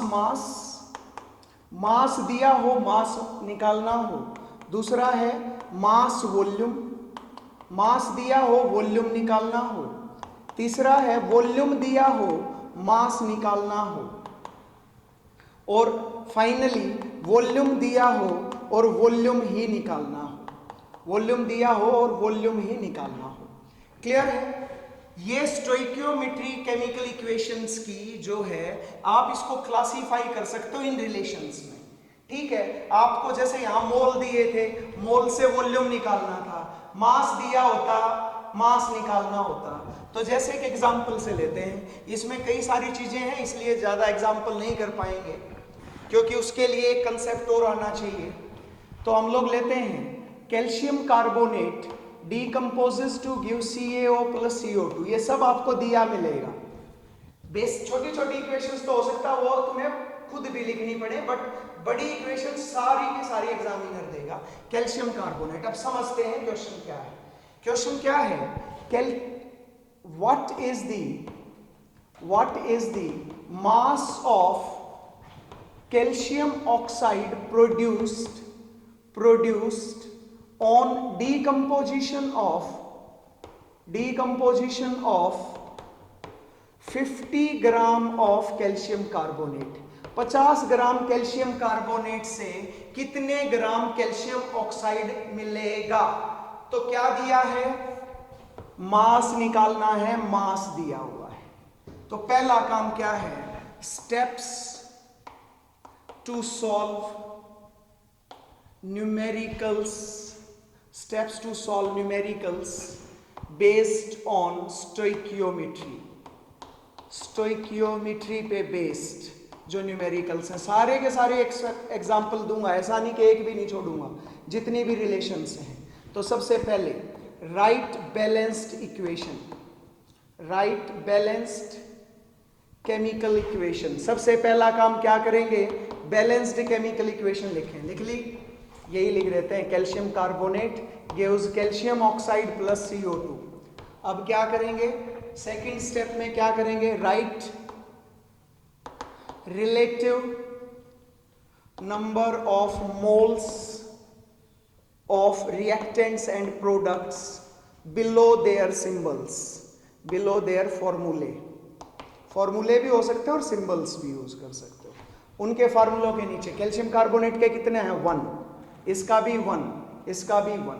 बैलेंस थी कि नहीं थी? बैलेंस थी। अब क्या करना है? थर्ड इज मल्टीप्लाई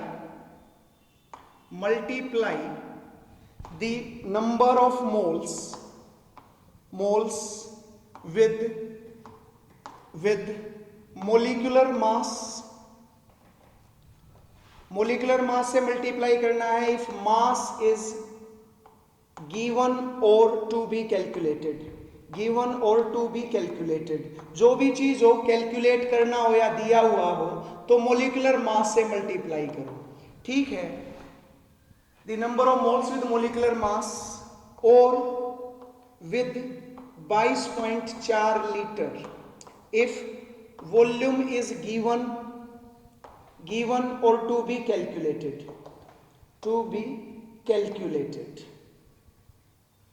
बस इतना ही करना है।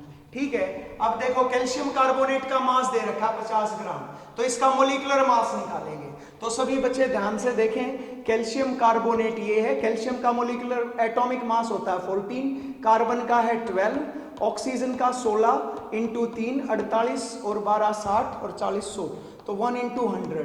तो मैंने 100 से क्यों मल्टीप्लाई किया भाई बच्चों? 100 से क्यों किया है बताओ?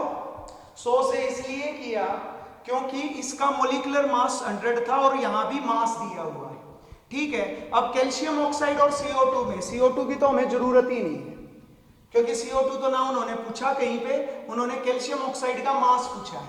तो कैल्शियम ऑक्साइड का मास कितना आ जाएगा? तो इसके भी मोलिकुलर मास से मल्टीप्लाई कर देते हैं। इसका 40 है और ऑक्सीजन का 16 है, तो 56।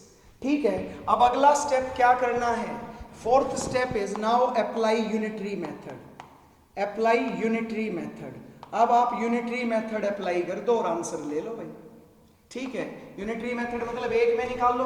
तो 100 gram of calcium carbonate produces, कितना प्रोड्यूस कर रहा है? प्रोड्यूसेस 56 ग्राम कैल्शियम ऑक्साइड। तो 1 ग्राम कैल्शियम कार्बोनेट कितना करेगा? 56/100 और 50 gram of calcium carbonate produces into 50, तो 2 से तो 28 gram is the answer. 28 gram calcium oxide मिलेगा। आया समझ में? ये है स्टोइकियोमेट्री। मास दिया था, मास ही निकालना था। ठीक है, मास दिया था, मास ही निकालना था। अगला, व्हाट इज द मास की बजाय what is the volume of CO2 at STP produced on decomposition of 50 gram of calcium carbonate. अब फिर से वही, क्या है पहला step? Right the balanced chemical equation लिख ली। अब क्या करोगे? कैल्शियम कार्बोनेट सबके। अब इनका दूसरा स्टेप क्या था? Write the relative number of moles below their symbols, लिख लिए। अब क्या करना है? अब इनको मल्टीप्लाई करना है मोल्स को with molecular mass. Calcium carbonate का मास दे रखा है, तो इसके मास से ही गुणा कर देता हूं 100।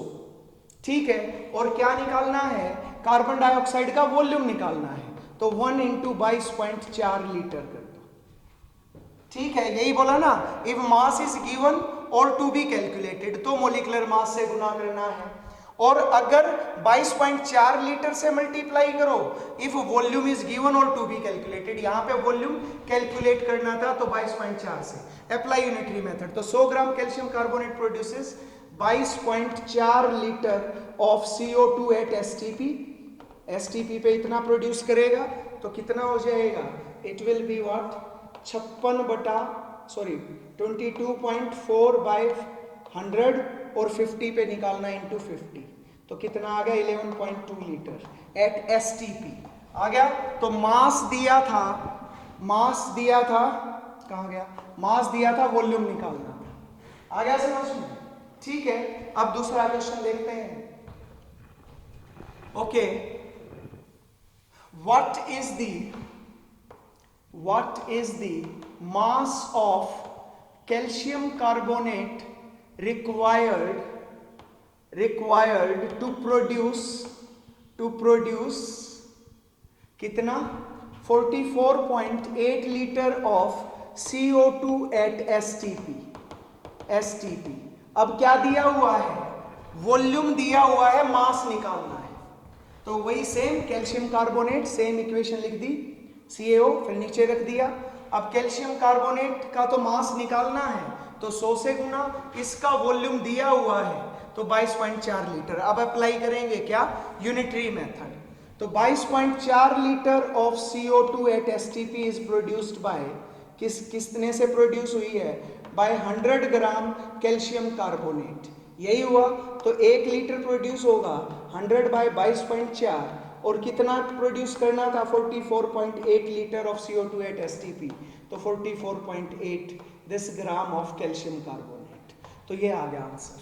तो ये कौन सा रिलेशन है, वॉल्यूम मास, वॉल्यूम दिया था, मास निकालना था, तीनों हो गए। अब अगला है वॉल्यूम दिया हो और वॉल्यूम ही निकालना हो, तो क्या है, what is the volume of nitrogen eight, what is volume of nitrogen, volume of nitrogen eight STP is produced on decomposition of 11.2 liter of ammonia, is produced on decomposition of, पूरा लिख रहा हूं, on decomposition of कितना भाई, 11.2 litre of ammonia. अभी यहाँ क्योंकि इधर सिर्फ यही गैस थी, बाकी गैस नहीं ले रहे थे, इसलिए मैंने न्यूमेरिकल चेंज कर दिया, हमारी रिएक्शन चेंज कर दी है, ठीक है। तो ये है भाई क्वेश्चन। अब अमोनिया की decomposition, 2NH3 gives N2 + 3H2, तो बैलेंस्ड केमिकल इक्वेशन लिख दी, write the balanced chemical equation. अब इनके रिलेटिव मोल्स लिख लो 1, 3। अब क्या करोगे, क्योंकि वॉल्यूम ही दिया है, वॉल्यूम ही निकालना है, तो नाइट्रोजन का 2 गुना कितना कर दोगे, 22.4 लीटर। अब नाइट्रोजन की बात चल रही है तो नाइट्रोजन को 22.4 लीटर, हाइड्रोजन की बात नहीं चल रही तो हाइड्रोजन को छोड़ देते हैं। अब किसका निकालना था, नाइट्रोजन का, तो अप्लाई यूनिटरी मेथड। तो 44.8 लीटर ऑफ अमोनिया प्रोड्यूसेस कितना, produces 22.4 litre nitrogen eight STP। तो 1 लीटर प्रोड्यूसेस 22.4 बटा 44.8, और कितने से निकालना था भाई हमें, कितने से, 11.2 लीटर, 11.2 लीटर इंटू 11.2। तो मेरे हिसाब से क्लियर है, इतने litre of nitrogen is produced. क्या समझ में आया बच्चों आप लोगों को, पेशेंस मत लूज करना, थोड़ी लेंथी वीडियो बन रही है, बट आपके फायदे के लिए। क्या करोगे आप लोग, समझो कि कितना volume of nitrogen eight STP is produced, तो वॉल्यूम ही दिया था, वॉल्यूम ही निकालना था, सीधा सा फंडा क्या, बैलेंस इक्वेशन लिखो, जो दे रखा हो मास निकालना हो तो मास की फॉर्म में ले लेना, वॉल्यूम निकालना हो तो 22.4 लीटर एट STP लिख देना, और कुछ करना ही नहीं, ठीक है। तो ये हैं 4 रिलेशंस। तो volume is given and volume to be calculated, this is called the stoichiometry, measurement of element. असल में ये मेजरमेंट ऑफ द अमाउंट है, अमाउंट ऑफ एलिमेंट, और रिएक्टेंट और प्रोडक्ट। तो जो रिएक्टेंट और प्रोडक्ट किसी केमिकल इक्वेशन में इन्वॉल्व है तो उनकी अमाउंट की मेजरमेंट है। अमाउंट की मेजरमेंट का मतलब उसमें क्या लगेगा, आपका मोल्स निकाल सकते हो, मास निकाल सकते हो, वॉल्यूम निकाल सकते हो। सो this is about it, this is I think more than sufficient for you. So this is all about it. इसमें एक नोट जरूर लिख लें सभी बच्चे कि ये जितने भी मैंने स्टेप्स बताए हैं, these are applicable only for the decomposition reactions। ये सिर्फ और सिर्फ कब लगेगा, ये तब लगेगी जब decomposition reactions के लिए, applicable only for decomposition reactions, जहां पे decompose हो, एक ही रिएक्टेंट हो। अगर रिएक्टेंट एक से ज्यादा है तो आप देखेंगे कि ये वाले मेथड अप्लाई नहीं होते हैं। तो उनके लिए लास्ट टॉपिक बता रहा हूं इस यूनिट का, और वो क्या है, limiting and excess reagent. Limiting and excess reagent, limiting and excess reagent, access reagent, limiting and excess reagent क्या है ये, इसका मतलब। तो लिमिटिंग रिएजेंट्स क्या होते हैं, एक्सेस रिएजेंट्स क्या होते हैं। देखो भाई स्टूडेंट्स, जो मैंने बताया है वो कंसेप्ट बता रहा हूं, बट अगर न्यूमेरिकल्स की बात करेंगे तो न्यूमेरिकल्स में आप लोगों को प्रॉब्लम आ सकती है अगर कंसेप्ट सही से क्लियर नहीं है तो हम लोग एक वीडियो इसके बाद एक तो डालेंगे जो एडिशनल टॉपिक्स हैं उनका, और एक वीडियो डालूंगा जिसमें मैं ये न्यूमेरिकल्स करवाऊंगा। पहले मैं न्यूमेरिकल्स का ही वीडियो डालूंगा ताकि मैं आपको क्लियरिटी के साथ बता पाऊं कि ये कंसेप्ट यूं अप्लाई होता है। मैंने न्यूमेरिकल्स हालांकि लिए हैं, बट इतने से न्यूमेरिकल से काम नहीं चलेगा, और चाहिए। तो limiting and excess reagent, in case more than one reactants are involved in chemical equation,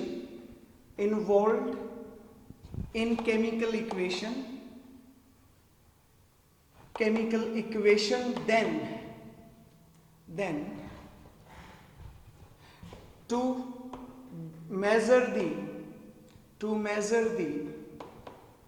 to measure the amount of product we have to select the limiting reagent। हमें क्या सिलेक्ट करना पड़ेगा? लिमिटिंग रिएजेंट को select करना पड़ेगा। अब क्या है लिमिटिंग रिएजेंट और क्या है एक्सेस रिएजेंट? तो रिएजेंट तो पता ही है, याद रहे रिएक्शन में दो चीजें होती हैं, रिएक्टेंट दो होते हैं, एक वो जिसके ऊपर कोई अटैक करे और एक वो जिस पे अटैक करे। जैसे मान लो मैं हूं एक रिएक्टेंट और मक्खी आती है, मक्खी आके मेरे ऊपर बैठ गई, तो हम दोनों ने रिएक्शन किया और एक प्रोडक्ट बना लिया। जैसे मेरे हाथ पे चोट लगी थी, मक्खी आके बैठी और वो हाथ मेरा यहाँ से एम्प्यूट करना पड़ गया, काटना पड़ गया, तो प्रोडक्ट बन गया ना, चेंज होगी कंपोजिशन। तो क्या हुआ, कैसे हुआ? अब ये ऐसे हुआ कि उसने अटैक किया मेरे ऊपर, तो मैं भी रिएक्टेंट था, वो भी रिएक्टेंट था, तो उसने मेरे ऊपर अटैक किया तो उसको तो बोलेंगे रिएजेंट, और मेरे ऊपर अटैक किया तो मैं हूं सबस्ट्रेट। तो रिएक्टेंट दो हैं, एक सबस्ट्रेट और एक रिएजेंट। तो रिएजेंट वो जो अटैक करे। तो ऐसा कौन सा रिएजेंट है जो लिमिटिंग होगा और एक है एक्सेस रिएजेंट? अब समझते हैं सभी स्टूडेंट्स क्या होता है लिमिटिंग रिएजेंट। तो ध्यान दें, हमने एक साइकिल की फैक्ट्री पे गए, उसमें अलग अलग कमरे बने हुए थे। ये बनाता था साइकिल का फ्रेम, ये बनाता था साइकिल का कैरियर, ये बनाता था पेडल, ये बनाता था उसकी सीट कवर, और ये बनाता था व्हील्स। तो ये तो बनाता था फ्रेम बना रहा था, ये बना रहा था कैरियर, उसका कैरियर, ये बना रहा था पेडल, ये बना रहा था सीट, और ये बना रहा था व्हील्स। ठीक है, इसने बनाया ये फ्रेम बना दिया। ठीक है, इसने ये हैंडल के साथ फ्रेम बना दिया। ठीक है, इसने बनाया कैरियर, ये पीछे लग गया कैरियर। ठीक है, और फिर बनाए पेडल, यहां से ये पेडल बन गए, ये पेडल बन गया भाई। फिर बनी सीट, यहां पे ये सीट बन गई। ठीक है, फिर बने व्हील्स। ठीक है, ये व्हील्स बन गए, ये बन गए व्हील्स। ठीक है, साइकिल तैयार, cycle is ready now. Okay, तो अब इस साइकिल को बनाने के लिए हमें क्या क्या चाहिए? फ्रेम चाहिए, कैरियर चाहिए, पेडल चाहिए, सीट चाहिए और व्हील्स चाहिए। ये चीज थी। ये फ्रेम बनाता था वो 5 दिन के अंदर, कैरियर बनाता था 2 दिन के अंदर, पेडल बना लेता था 3 दिन के अंदर, सीट बना लेता था 1 दिन के अंदर, और व्हील्स बनाता था 7 दिन के अंदर। ओके, टेल मी कि कितने दिन लगेंगे, मिनिमम कितने दिन लगेंगे कि ये साइकिल तैयार हो जाए? बताओ कमेंट सेक्शन में, बगैर आगे का वीडियो देखे आप डाल के देखें कि कितने दिन लगेंगे, चेक करेंगे। फिर तो आप लोगों में देखेंगे कि इसमें मिनिमम 7 दिन तो लगेंगे ही लगेंगे। सभी काम एक साथ चल रहे हैं, एक ही दिन से स्टार्ट हुआ, तो तो ये तो 5 दिन में तैयार होगा, ये 2 दिन में, ये 3 दिन में, 1 ही दिन में, और ये लगा 7 दिन में। तो जब तक पहिए नहीं आएंगे, व्हील्स नहीं आएंगे, क्या साइकिल तैयार हो जाएगी? क्या नहीं होगी। तो किसकी वजह से साइकिल बनना लेट हो रहा है? कौन सा ऐसी चीज थी जो इसकी प्रोडक्शन, साइकिल की प्रोडक्शन को लिमिट कर रहा था कि इतने दिन के बाद साइकिल बन पाएगी, इससे पहले तो बन ही नहीं सकती? तो वो क्या है? This one is the limiting reagent. जो सबसे स्लो काम करता है वही होता है लिमिटिंग रिएजेंट। क्लियर है? मैं तुम्हारी क्लास में कहूं भागो, तुम भागने लग गए। सारे बच्चे तो 1 मिनट में ही जो फिनिशिंग लाइन थी उसको क्रॉस कर गए। एक बच्चा ऐसा रहा जो कि 10 मिनट बाद पहुंचा। तो तुम्हारी पूरी क्लास फिनिशिंग लाइन को कितने मिनट में क्रॉस कर रही है? 10 मिनट में। तो that is a limiting reagent. Clear है? और अच्छे से अब समझना शुरू करो। ये तो था लिमिटिंग रिएजेंट। तो लिमिटिंग रिएजेंट के बारे में आपको आइडिया हो गया। अब हम लोग बात करेंगे कि ये क्या बताया मैंने, ये भी मैं लिखा रहने देता हूं। तो भाई बच्चों ध्यान देते हैं, लिमिटिंग एंड एक्सेस रिएजेंट क्या है। तो ऐसे समझो, तुम्हारी क्लास में ये थे, एक बच्चा, ये 2 बच्चे, ये हैं 3 बच्चे। ठीक है, 3 बच्चे आए। इन बच्चों का हो गया झगड़ा। ये थे शिवाच एकेडमी के, ओके, DS3 के। ये कोई XYZ एकेडमी के बच्चे आए। कितने आए? 4 बच्चे आए। ठीक है, ये कोई X एकेडमी, X एकेडमी के बच्चों के साथ तुम्हारा हो गया झगड़ा। ये भी 11th क्लास के बच्चे हैं और ये भी 11th क्लास के बच्चे हैं।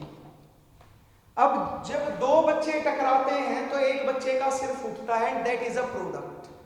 ठीक है, एक बच्चा एक से लड़ेगा। अब जब 2 बच्चे मिलते हैं, जैसे ये बच्चा आ गया और ये 2 दूसरी एकेडमी के, अच्छा इनकी ड्रेस बदल देते हैं। ओके, ये था, ये इसके साथ टकराया। टकराने के बाद फाइनली ये हो गया ऐसे, मतलब ये दोनों टकरा चुके हैं और ये हो गए ऐसे, ये बन गया। दोनों टकराए और ये बन गया फाइनली प्रोडक्ट। तो 2 टकराने पे कितना प्रोडक्ट मिला? 1। बता सकते हो कितने प्रोडक्ट मिलेंगे? ये इससे टकराया, 1 प्रोडक्ट बना। ये इससे टकराया, 1 प्रोडक्ट बना। ये इससे टकराया, 1 प्रोडक्ट बना। अब बता सकते हो यहां पर ये रिएक्टेंट A है, ये रिएक्टेंट B है, तो क्या टोटल प्रोडक्ट किसने डिसाइड किए? तो वो शिवाच एकेडमी के स्टूडेंट्स ने डिसाइड किए, क्योंकि ये कम थे और ये ज्यादा थे। तो अगर मान लो ये 4 की बजाय 40 आ जाते तो कितने प्रोडक्ट बनते? 4 की बजाय ये 40 बच्चे आगे लड़ने के लिए, इनसे कितने प्रोडक्ट बनेंगे? तो तुम कहोगे सर 1 से 1 ही तो टकराएगा, 1 प्रोडक्ट बनाएगा। 1 से 1 टकराएगा, 1 ये तो 3 ही है, 3 ही तो प्रोडक्ट बनेंगे। तो इसका मतलब अमाउंट ऑफ प्रोडक्ट किसने डिसाइड की? जो कम थे, जो कम थे। तो प्रोडक्ट को जो डिसाइड कर रहा है, साइकिल की फॉर्मेशन को कौन डिसाइड कर रहा था? व्हील्स की प्रोडक्शन। व्हील्स की प्रोडक्शन जो 11वीं क्लास कब फिनिश लाइन को क्रॉस कर रही थी? जब सबसे स्लो वाला बच्चा निकल रहा था। तो that is the limiting reagent. तो यहां पर लिमिटिंग रिएजेंट कौन है? कितने प्रोडक्ट बनेंगे? ये वाले प्रोडक्ट कितने बनेंगे? बता सकते हो कितने प्रोडक्ट बनेंगे? क्या इससे ज्यादा बन सकते हैं? क्या इससे ज्यादा नहीं बन सकते, क्योंकि ये लिमिटिंग रिएजेंट है, ये पूरा का पूरा कंज्यूम हो जाता है। तो ऐसा रिएक्टेंट जो कंप्लीटली कंज्यूम हो रहा है during the reaction, that decides the amount of the product. कितना प्रोडक्ट बनेगा वो डिसाइड करेगा। डीकंपोजिशन में क्योंकि एक ही रिएक्टेंट था, उसकी कितनी भी अमाउंट ले लो, उसको तो टूटना ही है, तो वो प्रोडक्ट क्या कोई लिमिटिंग रिएजेंट नहीं। लेकिन इस केस में जब रिएक्टेंट 1 से ज्यादा है, तो उस केस में प्रोडक्ट की अमाउंट लिमिटिंग रिएजेंट डिसाइड करता है। तो यहां से आप लोग इजीली बता पाए कि सर 3 ही प्रोडक्ट बनेंगे, ये चाहे 1000 आ जाए, है कि नहीं? 3 बनेंगे, क्योंकि ये लिमिटिंग रिएजेंट है। तो what is a limiting reagent? तो लिमिटिंग रिएजेंट क्या है? The reactant which get completely consumed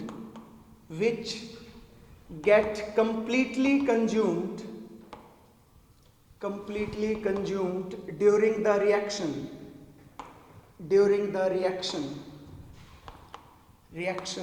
is known as reaction, and hence decides the amount of product is known as limiting reagent बोलते हैं. while the reactant which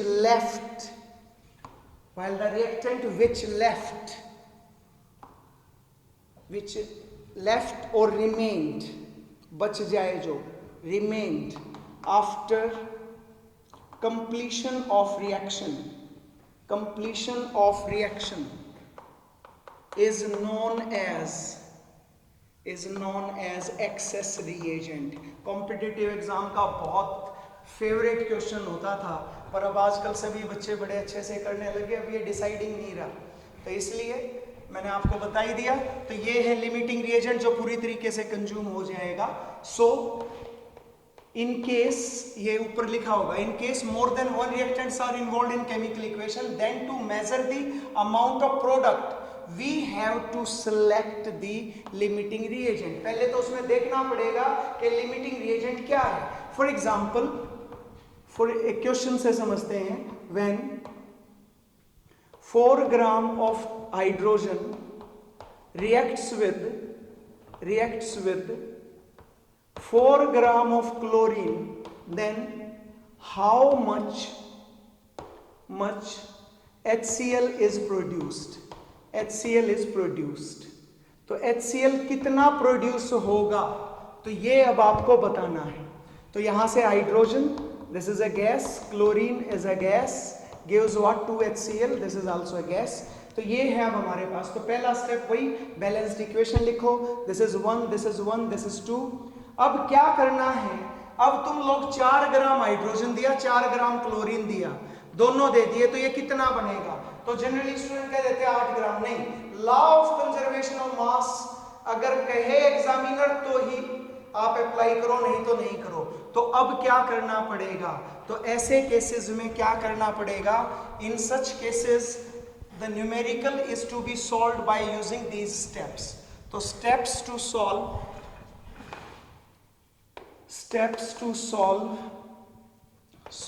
the numericals related to stoichiometry of chemical equations involving more than one reactant, जिनमें एक से ज्यादा reactant है, उनके लिए ये स्टेप्स है. ठीक है, तो उनके लिए स्टेप 1 क्या है? Right balanced chemical equation. आप बैलेंस्ड केमिकल इक्वेशन लिखें, पहला काम तो ये है, बैलेंस्ड केमिकल इक्वेशन. स्टेप 2 क्या करें? Write relative number of moles below their symbols. उनके सिंबल्स के नीचे या फॉर्मूले के नीचे उनके मोल्स लिख दें. ठीक है. Step 3 now multiply the molecular mass of molecules with their corresponding number of moles. उनके नंबर ऑफ मोल से मोलिकुलर मास को मल्टीप्लाई करो. तो क्या करेंगे?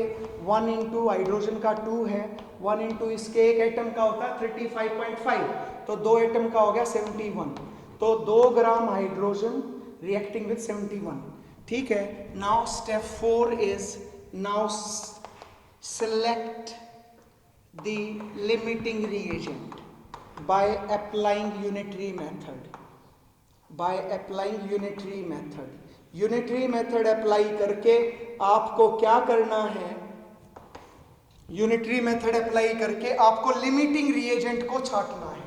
अब 2 ग्राम हाइड्रोजन रिएक्ट्स विद कितने से रिएक्ट करता है, रिएक्ट्स विद 71 ग्राम क्लोरीन करता है भाई। तो 1 ग्राम हाइड्रोजन कितने से करेगा, 71/2 से। कितने ग्राम हाइड्रोजन दे रखा है, 4 gram hydrogen. Hydrogen reacts with कितने से, इंटू 4, तो 2 दूनी 4, कितने से कर सकता है, 2 14, 142 ग्राम। 4 ग्राम कितने से रिएक्ट कर सकता है, 4 ग्राम कर सकता था 142 ग्राम से। अगर 4 ग्राम हाइड्रोजन लेते, यहां पे ये ले लिया 4 ग्राम, ऐसे ही बनाता हूं हाइड्रोजन को भी, ये 4 ग्राम हाइड्रोजन लिया, तो ये कितने से रिएक्ट कर सकता था भाई बच्चों, 1 2 3 4 और अब 2 कितना, 142 ग्राम। मतलब ये तुम्हारे पास एक आ गया क्लोरीन, ये दूसरा क्लोरीन और ये 142वां क्लोरीन। तो ये जो 4 बंदे मिलके 142 से कर सकते थे, कर सकते थे। अब बताना ये कितने दे रखे हैं क्लोरीन, क्लोरीन तो हम लोगों को कितने दे रखे हैं, 142 दे रखे हैं कि नहीं दे रखे हैं। तो तुम कहोगे नहीं सर 4 ही दे रखे, 142 कहां से आए, तो 4 से। तो क्या ये 4 इन 4 से पूरी तरह रिएक्ट कर जाएंगे कि नहीं कर जाएंगे, तो ये कंप्लीटली कंज्यूम हो जाएगा कि नहीं हो जाएगा, तो ये कंप्लीटली कंज्यूम होंगे। तो क्लोरीन, अभी डेफिनेशन पे वापस जाओ, मिटा दिया गलती से। लिमिटिंग रिएजेंट क्या था, जो रिएक्टेंट कंप्लीटली कंज्यूम होगा। जब 4 आदमी आए, 4, आप ऐसे समझो ये 4 कौन थे, क्या नाम है, खली है, ये खली, 4 खली हैं और ये 4 क्या हैं, चूजे से बच्चे हैं, ठीक है। तो ये 4 खली ऐसे ऐसे 142 बच्चों से लड़ सकते थे, बट ये क्या है, ये तो 4 ही थे, तो 4 भी नहीं लगेंगे, इनका एक ही लगेगा और एक इसको खत्म कर देगा, तो चारों खत्म। तो प्रोडक्ट कौन डिसाइड करेगा, ये डिसाइड करेंगे कि ये, तो तुम आराम से कहोगे सर ये डिसाइड करेंगे क्योंकि ये खत्म, तो इन ये कितने आ जाए, और 1000 खली आ जाओ, पर ये तो लिमिटेड ही है ना। तो कौन सा रिएक्शन को लिमिट कर रहा है, तो वो कर रहा क्लोरीन। तो यहां से साफ है, सेलेक्ट क्लोरीन हो गया ना। So chlorine is the limiting reagent, chlorine limiting reagent है, क्योंकि 4 ग्राम हाइड्रोजन तो 142 से रिएक्ट कर सकते थे, पर हमें तो 4 ग्राम ही दे रखा है, तो ये तो पूरा आराम से खा जाएगा। 140 होते तो भी पूरे के पूरे खा जाते, 142 होते तो भी, बट 143 होते तो 143 होते तो ये बच जाता, बट क्योंकि 142 ही है, हाइड्रोजन की बात कर रहा हूं। Okay, chlorine is the limiting reagent. तो क्लोरीन लिमिटिंग रिएजेंट हो गया, स्टेप 4 हो गया। Now step 5, now apply same stoichiometric methods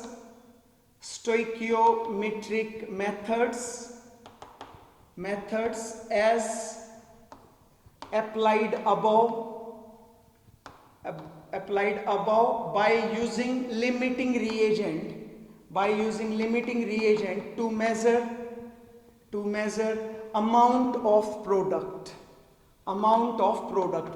की अमाउंट मेजर करने के लिए आप यही मेथड्स फिर से अप्लाई करो।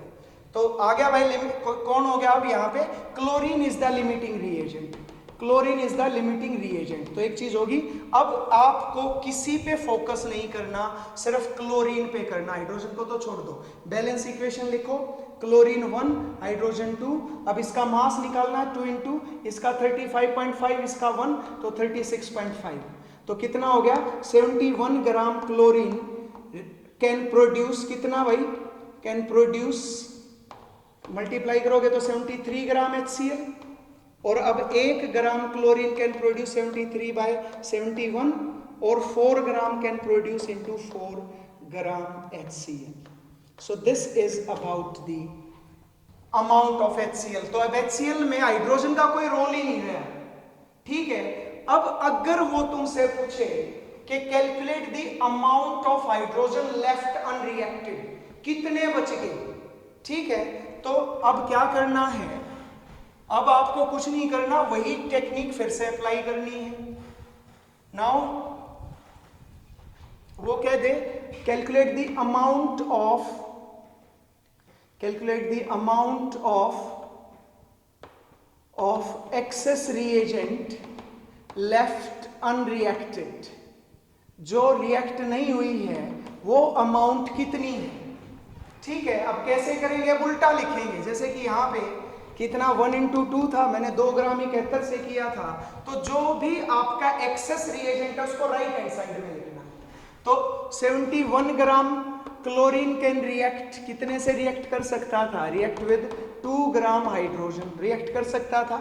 1 ग्राम क्लोरीन कैन रिएक्ट 2/71, और 4 ग्राम ही तो दे रखा क्लोरीन × 4, तो कितना हो गया 8/71। तो अगर मैं इसको अप्रोक्सीमेटली 1/9 हो गया, क्या नहीं हो गया, 9 हो गया ना, मैं अराउंड ले रहा हूं, तो कितना हो गया 0.11 ग्राम के करीब आ गया, 0.11 ग्राम आ गया। जब इसको डिवाइड किया तो अराउंड 0.11 ग्राम आ गया, ठीक है। अब 4 ग्राम क्लोरीन तो रिएक्ट कर गया कितने से, 0.11 ग्राम से, था कितना, but amount of hydrogen given is कितनी दे रखी है, 4 ग्राम, तो कितनी रिएक्ट करी, सिर्फ 0.11 ग्राम, तो amount of hydrogen left unreacted, बगैर रिएक्ट किए हुए कितनी बच गई, दैट इज 4 - 0.11, तो लगभग 3.989 ग्राम बच गई, 3.89 ग्राम बच गया, क्या अनरिएक्टेड, मतलब जो बाहर से खली आए थे उनका सिर्फ एक खली का भी 0.1 ग्राम ही कंज्यूम हुआ, बाकी तो सारे का सारा बच गया। तो ये था एक्सेस रिएजेंट, ये था लिमिटिंग रिएजेंट। तो लिमिटिंग रिएजेंट यूज करते हुए ही आपको प्रोडक्ट की अमाउंट पता करनी है। तो भाई स्टूडेंट्स, काफी लेंथी वीडियो हो चुका है, बट क्या करें कि आज का टॉपिक, जरूरत थी हमें ऐसे ही टॉपिक की, क्योंकि इसके बगैर हमारा ये काम बनता नहीं। अब ये पूरी की पूरी आपको एक वीडियो मिलेगी, और इसमें आप लोग लगाएं 2-3 दिन रोज थोड़ा थोड़ा पढ़ो, और फिर आप समझो, और फिर एक बार में आप सारा का सारा भी पढ़ सकते हो। एक बार कंक्लूजन भी कर दूं, क्योंकि कंक्लूजन वैसे तो काफी बड़ा होगा इसका, बट फिर भी कर देते हैं। जो आज हमने किया थोड़ा छोटा करके बता देता हूं।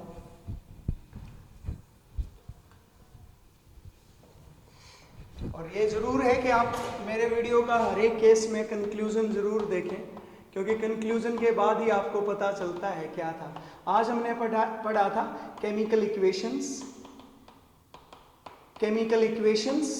इक्वेशंस में क्या पढ़ा, जो रिएक्टेंट से प्रोडक्ट सिंबल्स को यूज करते हुए आप लोग जो रिप्रेजेंटेशन देते हैं वो था रिएक्टेंट टू प्रोडक्ट, ठीक है। इसमें आपने स्केलेटन और बैलेंस्ड इक्वेशन देखी, skeleton and balanced chemical equations देखी। बैलेंस्ड केमिकल इक्वेशंस, अनबैलेंस्ड को स्केलेटन बोलते हैं, और जिसमें atoms of all elements are equal on both sides, उनको बोलते हैं हम लोग balanced chemical equations. Balanced chemical balancing कैसे की थी, by using hit and trial method. Hit और ट्रायल मेथड से किया था, हम लोग तुक्के मार रहे थे। और दूसरा क्या था, पार्शियल इक्वेशन मेथड था, पार्शियल इक्वेशन मेथड से हमने किया था। और जो दो हैं आयन इलेक्ट्रॉन और ऑक्सीडेशन नंबर मेथड, वो हम लोग रेडॉक्स रिएक्शंस में पढ़ेंगे जो आगे आपकी यूनिट आएगी। तो हिट एंड ट्रायल मेथड है, पार्शियल इक्वेशन मेथड से हमने बैलेंस किया। तो बैलेंसिंग के बाद फिर हमने पढ़ी स्टोइकियोमेट्री। स्टोइकियोमेट्री में हम लोगों ने क्या मेजर किया था, अमाउंट ऑफ एलिमेंट या फिर amount of reactants and products हमने मेजर किया। इसके लिए हमने कुछ रिलेशंस बनाए थे, मास वॉल्यूम, वॉल्यूम मास और वॉल्यूम। याद रहे स्टूडेंट्स, मैंने मोल्स भी यूज किए हुए हैं, मैंने मोल से भी मास निकाल के बताया हुआ है, तो ये कोई जरूरी नहीं मास मास मास वॉल्यूम ही हो, इसके अलावा मोल मास भी हो सकता है, मोल वॉल्यूम भी हो सकता है एट एसटीपी, तो ये आपको पता होना चाहिए। इसके अलावा फिर मैंने आपको बताया था limiting reagent and excess reagent. Limiting reagents वो होता है which get completely consumed during the reaction, which get completely consumed, और यही क्या किया जाता है, this is used to measure amount of product formed during chemical change, जब ये केमिकल चेंज होगा तो उस टाइम पे कितना प्रोडक्ट बनेगा उसको मेजर करने के लिए आप लोग यही यूज करोगे। एक्सेस रिएजेंट वो होता है विच left during the chemical reaction. तो दिस इज अबाउट इट, यही मैंने बताया भैया। तो होपफुली बच्चों आ गया होगा समझ में। तो मिलते हैं नेक्स्ट वीडियो में। नेक्स्ट वीडियो में मैं आपको न्यूमेरिकल्स बताऊंगा स्टोइकियोमेट्री पे बेस्ड। आप लोग एक बार पढ़ लें इसको, हो सकता है मैं कल ही डाल दूं न्यूमेरिकल्स, बट आप लोग पहले ये अच्छे से पढ़ें। अब ये तो तुम्हें कैसे पता चलेगा, जब आप लास्ट तक पहुंचोगे तो ही पता चलेगा। तो आप लोग कोशिश करें कि पहले इस वीडियो को पूरा देखें और फिर अगला वीडियो पढ़ें। तो मिलते हैं भाई नेक्स्ट वीडियो में, बाय।